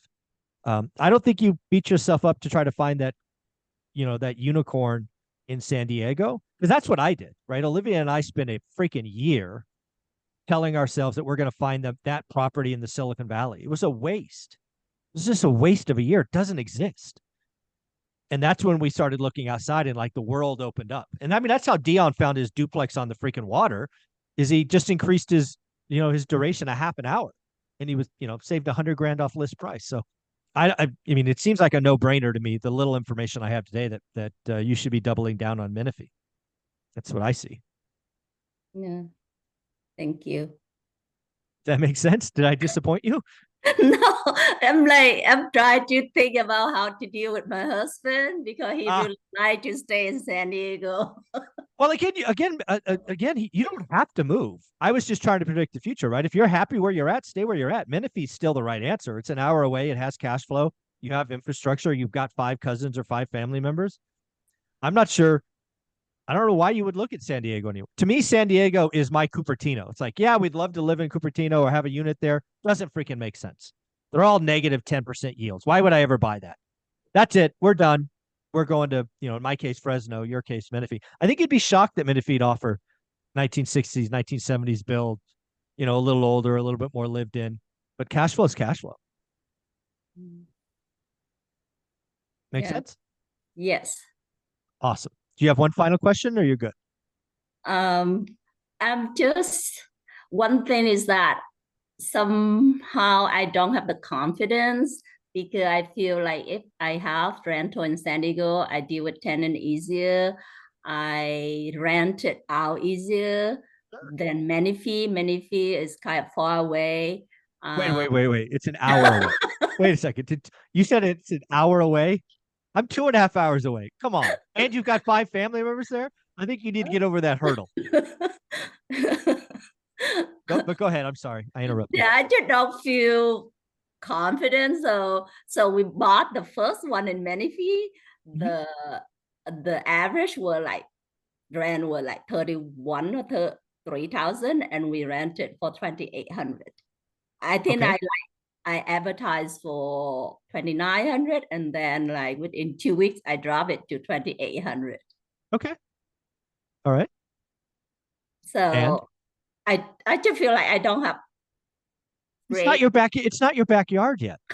Remember my buy box. I looked at my buy box every day for 3 years. I promise you, if you're focused on a small footprint in Menifee, you will learn it like you know San Diego. It just takes consistency and time. Yeah. I will give you 4 words that will help you with this. And I get these from Sean Cannell from Think Media, right? These are 4 words I use in real estate all the time. You said you don't have the confidence to invest there. Confidence comes from competence. When you are competent at finding a handyman by using the Thumbtack app, hiring them for a very simple, very small job to see what their interaction is with a tenant, to see what their skill set is, how they communicate with you. Do that a couple of times and you'll have competence in finding a handyman. There's your confidence. The more you do the small things, the more likely you are to feel confident to just keep adding to your portfolio there. So keep working on those small things, because until you're competent at all the little things, you will feel like you don't have the confidence to do it. Thank you. Yep, that's all I have. Thank you so Very much. cool. You're very welcome. All right, Van Ruth, how you doing? Pretty good.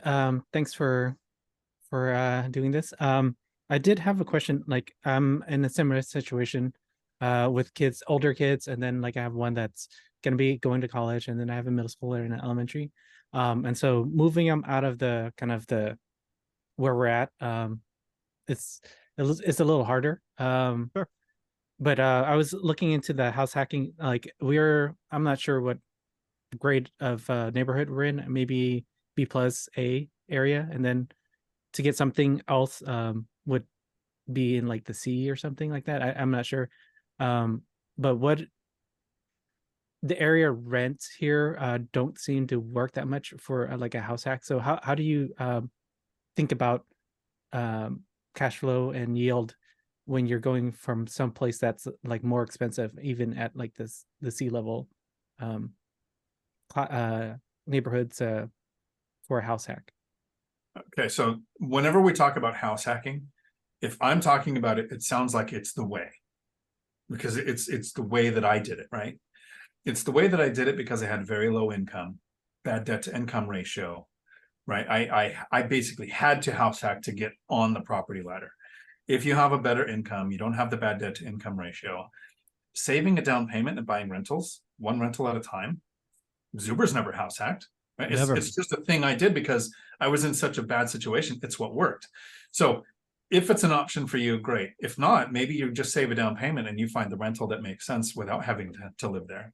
You have the option of, if you have college age kids, of having them be on the loan as a house hacking cosigner that gets cheaper rent while they live there. And then you take them off the loan in a couple of years when they move out.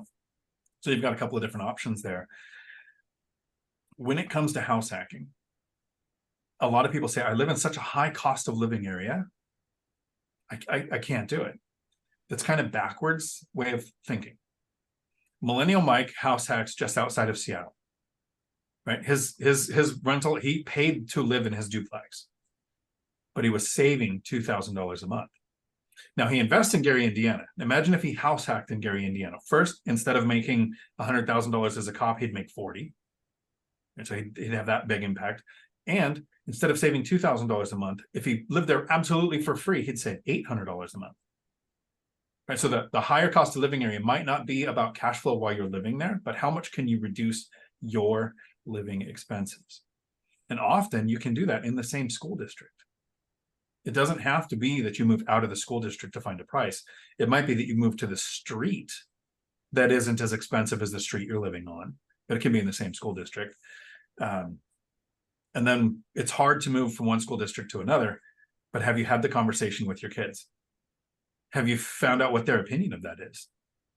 I was kind of shocked when my kids were excited about it. We lived on a lake, private access, tennis court, volleyball court, the beach area on the lake.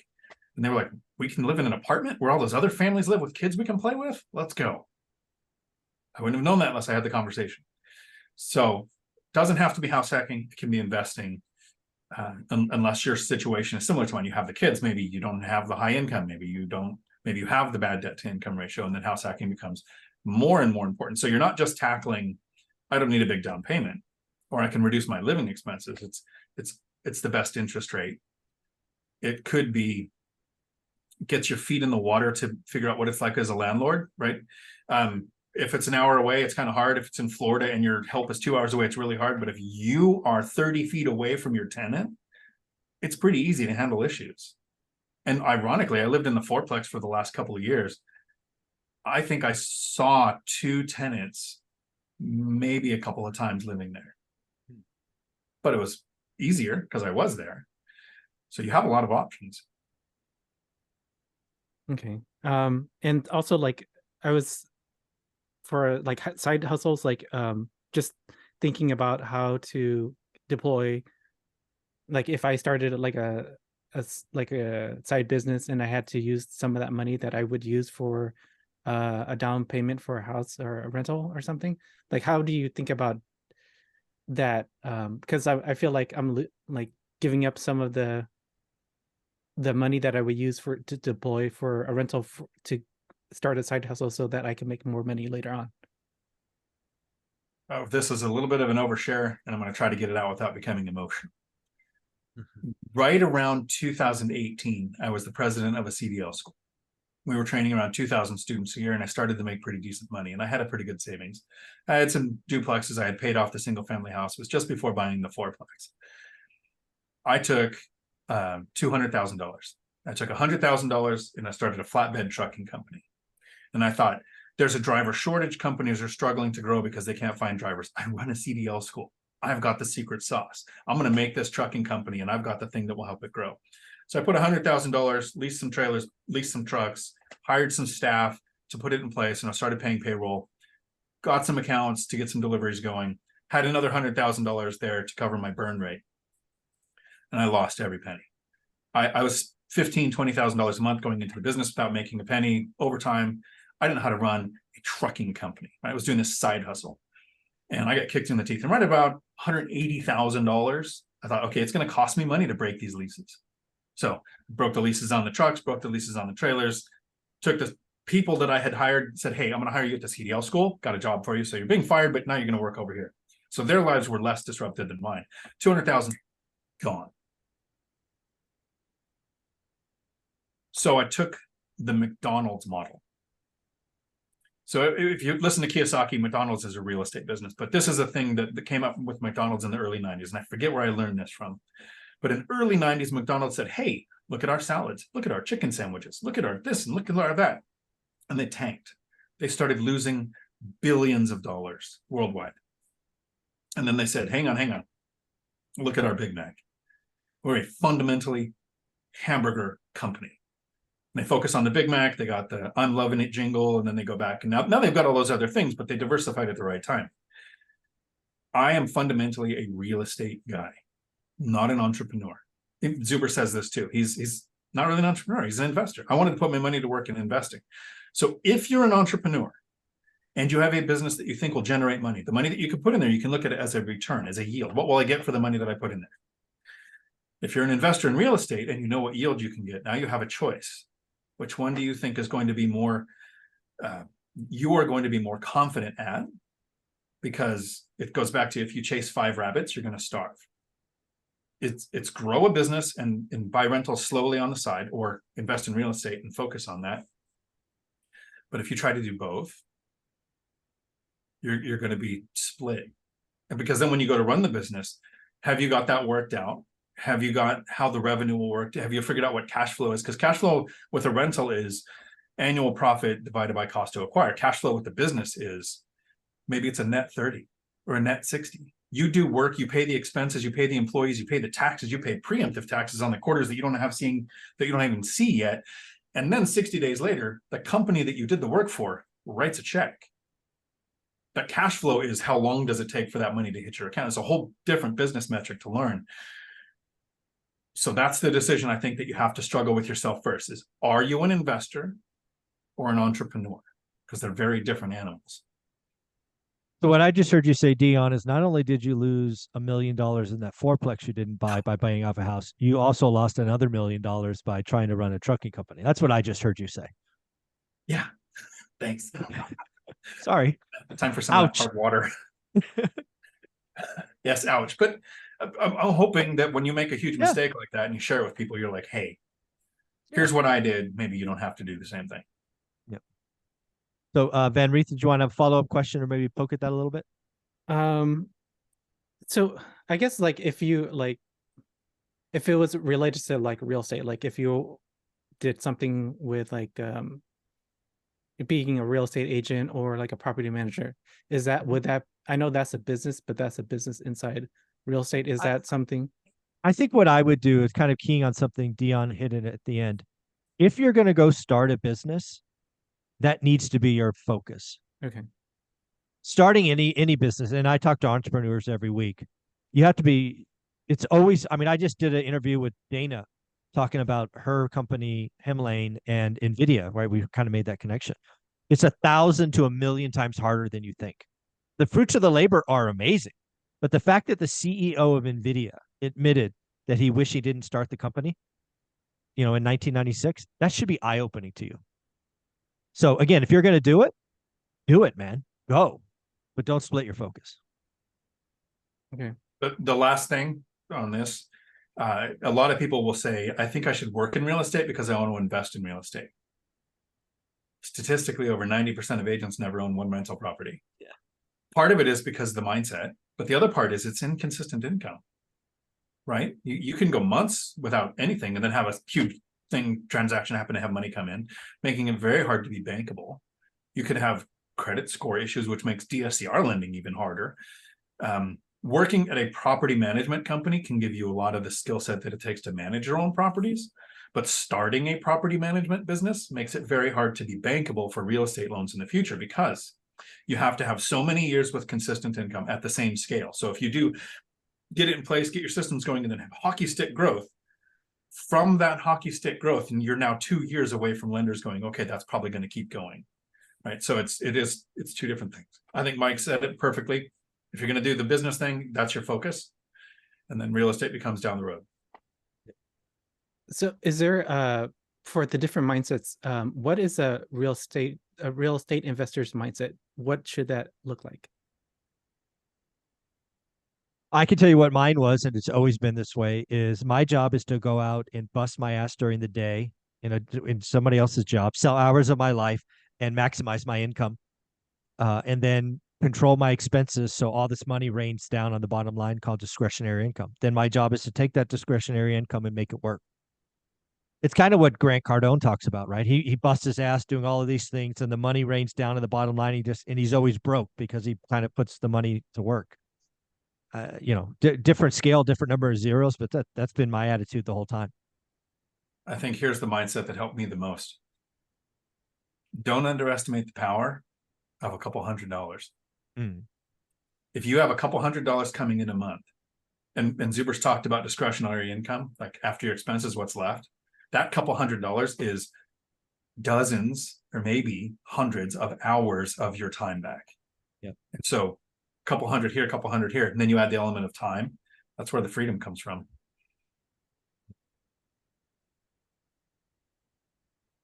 Sound good? That's a lot to ponder. So just gotta chew on it for a bit. Awesome. Yeah. Thank you. All right. Well, Dion and I aren't going anywhere. You know how to get a hold of us. Karen C., you're up. Hi, Dion. Thank you for joining us today. Yeah. My question is, how do you find good tenants? How do you screen good tenants? And what is your typical lease time? Because you do your own management. Yeah, and I'm doing a live stream today on how to set the rents on a tenant. I've got a military tenant who's moving out of the area. So I'm going to be doing a tenant turnover, setting the rents, finding and screening tenants. So serendipity, that's what I'm focusing on today.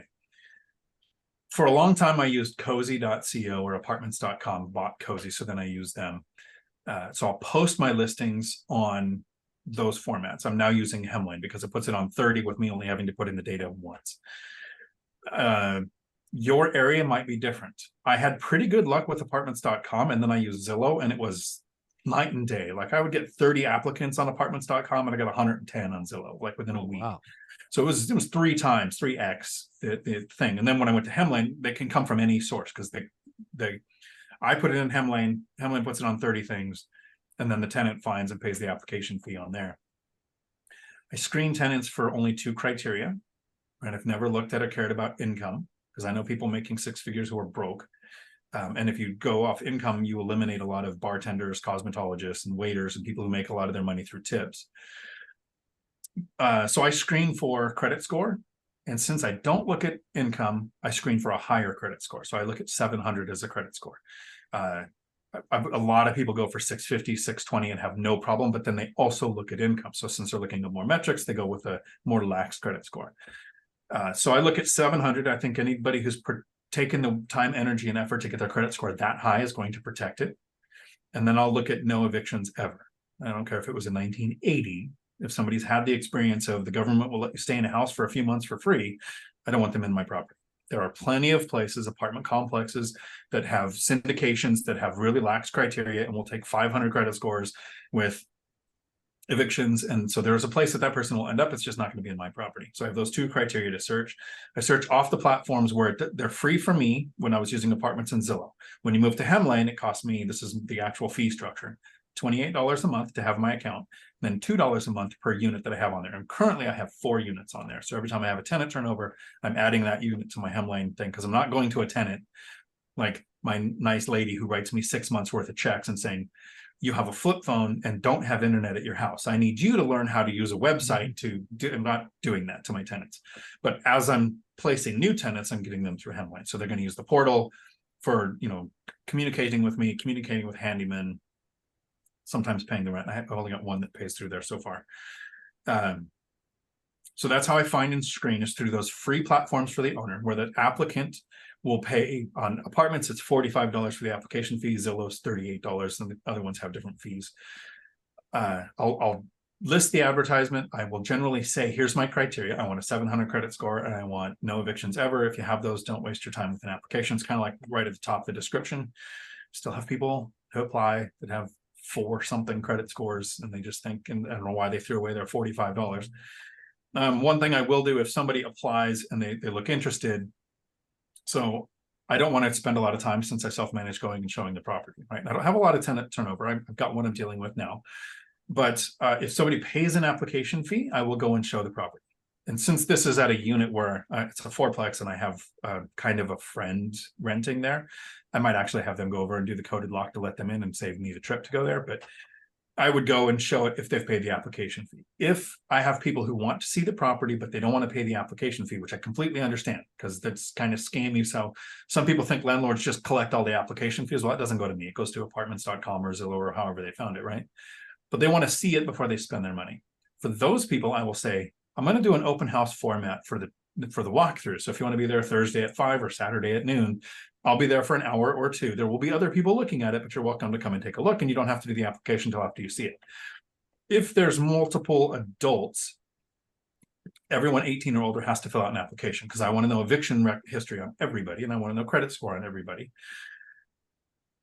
I will tell the tenants, look, it's expensive to fill out applications. So if you're actually interested, you've had a tour, one of you is qualified, we've seen the place.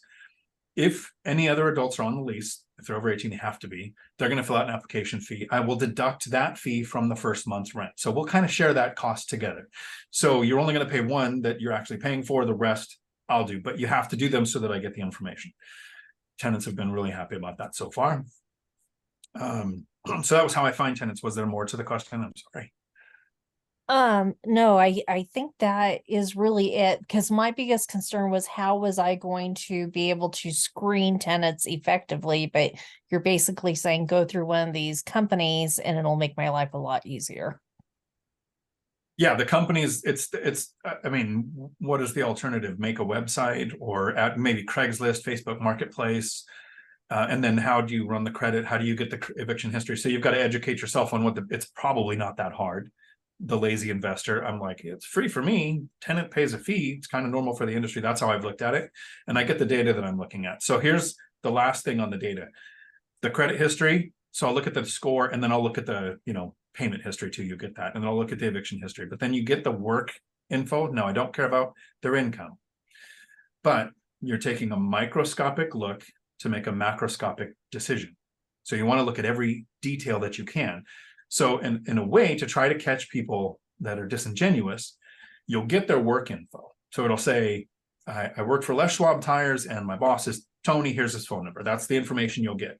Those platforms don't verify work history, right? A property management company will verify it for you, so you get that, right? I don't want that.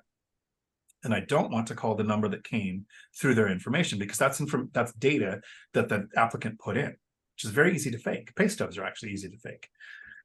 What I then do is I will Google Les Schwab Tires, this town, call them and ask to talk to somebody in HR, not ask for the name that they provided, ask for somebody in HR, and then do work verification. So I will verify work history, not their income, don't care about that. But this is me giving me the opportunity to catch them in a lie.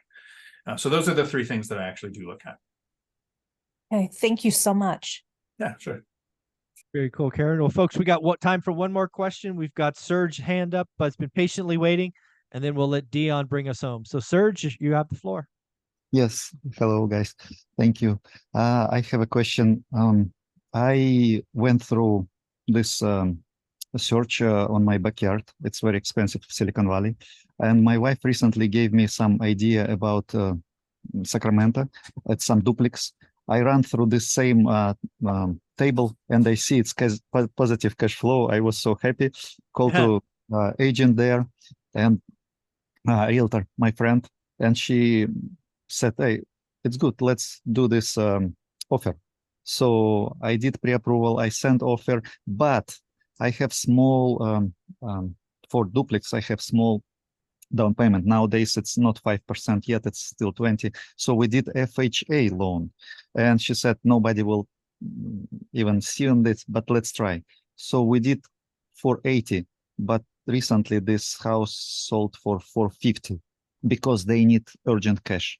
So I just think, okay, it's too far. Maybe I should just find something closer. I found this area like Hayward, like 800,000, and agent said it's too much for you. You should go with 700.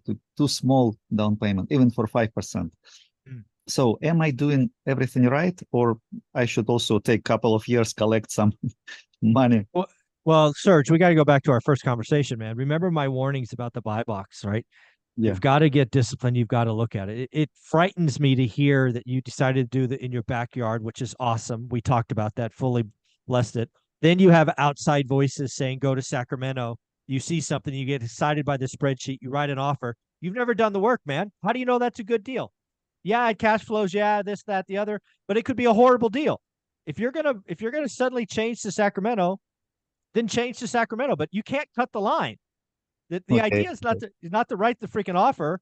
It's to do the work, and you got to get a great deal in Sacramento. And then if you're going to go from Sacramento to Hayward, what the hell, man? This is exactly what I warned people about. Stop it. Okay. Pick one, focus on it for 90 days, learn average, then write great deals. It doesn't change. Yeah, it doesn't change. I just still didn't get what I should get from this populate table, compare prices, but I think still, what should I find? How long did you look in the Bay Area? It's only been a couple of weeks, right? Call it a month. Yeah. Okay, let's call it a month. You probably got disappointed because everything's negative. Yep. It's probably negative. Best deal, -5 something. Great. You got disappointed. Yeah. The goal of this exercise was simply to learn average. That was the goal of the exercise. We talked about that day 0. Yeah. The goal wasn't to buy in my backyard. The goal was to learn the skill of learning average. You were almost there. Then you got disappointed because everything's negative and damn it, I can't do anything with this, blah, blah, blah, blah, blah. And then Sacramento and like, holy shit, I looked at a deal and it's +8. Let's buy it. That's what happened. Right? Basically. Well, you didn't do the work in Sacramento because maybe 8's bad deal. I'm just making these numbers up. Maybe if you did the work, you could find a 14. I have no idea. I've never looked at Sacramento. But the goal of looking at your backyard, and we talked about this, they were all going to be, it's like San Diego. Everything's negative. But the idea was you were going to learn. You were going to go to open houses. You were going to talk to flippers. You were going to talk to contractors. You were going to learn the skill. You were going to learn the cost of things. You were going to learn lipstick versus full gut. You were going to learn all these extra things. That is what becomes a great real estate investor. Getting a positive cash flow deal doesn't make you a great real estate investor, right? You go to some market in Ohio or Iowa or whatever, it's not the goal, right? So I understand where you've been. Thousands of people I talk to have been there. They take this buy box idea and they do it for 3 to 6 weeks and they're like, God, I hate this. Everything's negative. It's a waste of freaking time. I'm like, dude, the goal is to learn average. Let's not forget what the goal was. And after the 60 or 90 days, you can come to someone and say, average in San Jose, California is -7.8%.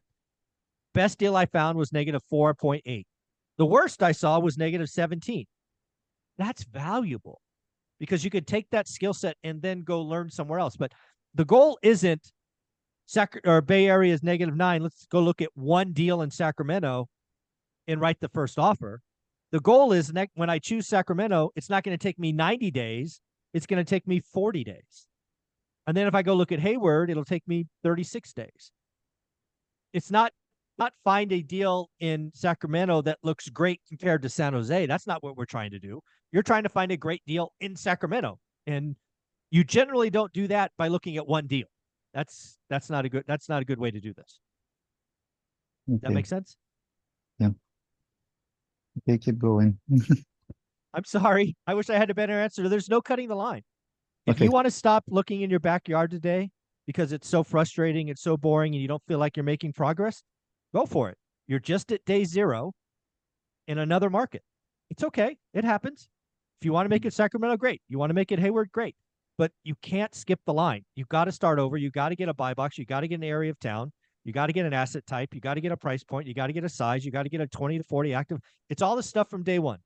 If you want to change your buy box, go ahead. But you're just starting over. You got to blow up the spreadsheet and start over. But it'll be faster. That's good because you've already got a month of doing it. So it'll be faster. But yeah, please, nobody do the work in a high cost area. Then get an idea of a new market, look at one deal and start writing offers. Don't do that, please. Okay. Thank you. Hey, Serge. Wy poнимаете по-русски? Yes. Я говорю, но я говорю не очень хорошо.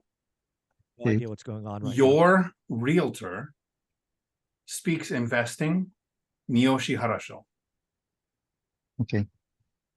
Your agent, your lender, they're not your mentor. They can't teach you, they can't help you. What's your agent's job? To close deals. What's your lender's job? To sell loan products. Your agent said, this number is too big for you. You want to do this number because their job is to close a deal, not find the best investment for you. So Mike's right about focus on that one thing, master it. And then once you've mastered it for a while and realize maybe that doesn't cash flow, you can move on to something else. The thing I'm trying to warn you with is don't go to your agent or your lender for investing advice. Okay. Thank you. Serge, you look disappointed, man. No. I'm Are good. you okay? Are you okay? Yes. Did I get too passionate? Did I yell and was I insensitive? No, everything is good. Okay, all right. Thank you. Of course, Thank you. man. I'm here to I want everybody to win. And Serge, I may have gone a little loud or a little passionate, but it's because I've seen hundreds of people execute the same strategy, and it hurts. It just hurts me because it's there for you. This real estate investing is a skill. It can be learned. But a lot of folks want to jump the line. It's like, I found a deal. I've looked at 3. I mean, I wrote it in my first book. A buddy of mine asked for my entire Rolodex of Fresno, and I gave it to him. He had never been to Fresno. He went to Fresno one weekend, and he wrote 3 offers and bought 2 homes. I smacked him. That's not the goal. How do you know those 2 things were a good deal? Yes, I gave you my agent. Yes, I gave you my PM. Yes, I gave you all these, but you haven't done the work, right? So believe me, I smacked him really good, verbally, of course, because he was bigger than me. But yeah, I mean, so if you're gonna do a new buy box, Serge, just do a new buy box. It's okay. Just you're back to day 1. That's okay. Sound good? Awesome. Well, Dion, do us a favor, bring us home, tell us about your live stream. Let's wrap this bad boy up. I think the thing to take away is there is no one right way to do real estate, right? There's a one right way for you. And there's a huge difference depending on what your goal is. Pretty much step 1 is figuring out where you want to end up. There doesn't seem to be too many gamers here, but maybe there is in Futureland watching this on YouTube. When you start playing a new video game, you play your character based on what you want the end result to be, and real estate is almost exactly the same. My goal in the last 5 years of my investing was financial freedom, time freedom, not bragging rights on unit count, not bragging rights on net worth. I actually didn't know my net worth until I did a video on figuring out which came first, $1 million in debt or $1 million in net worth, because it doesn't matter. What is your goal? And then pick the path to get there. And then, like Mike was saying to Serge, stick on the path. And kind of like, is it a business is it investing?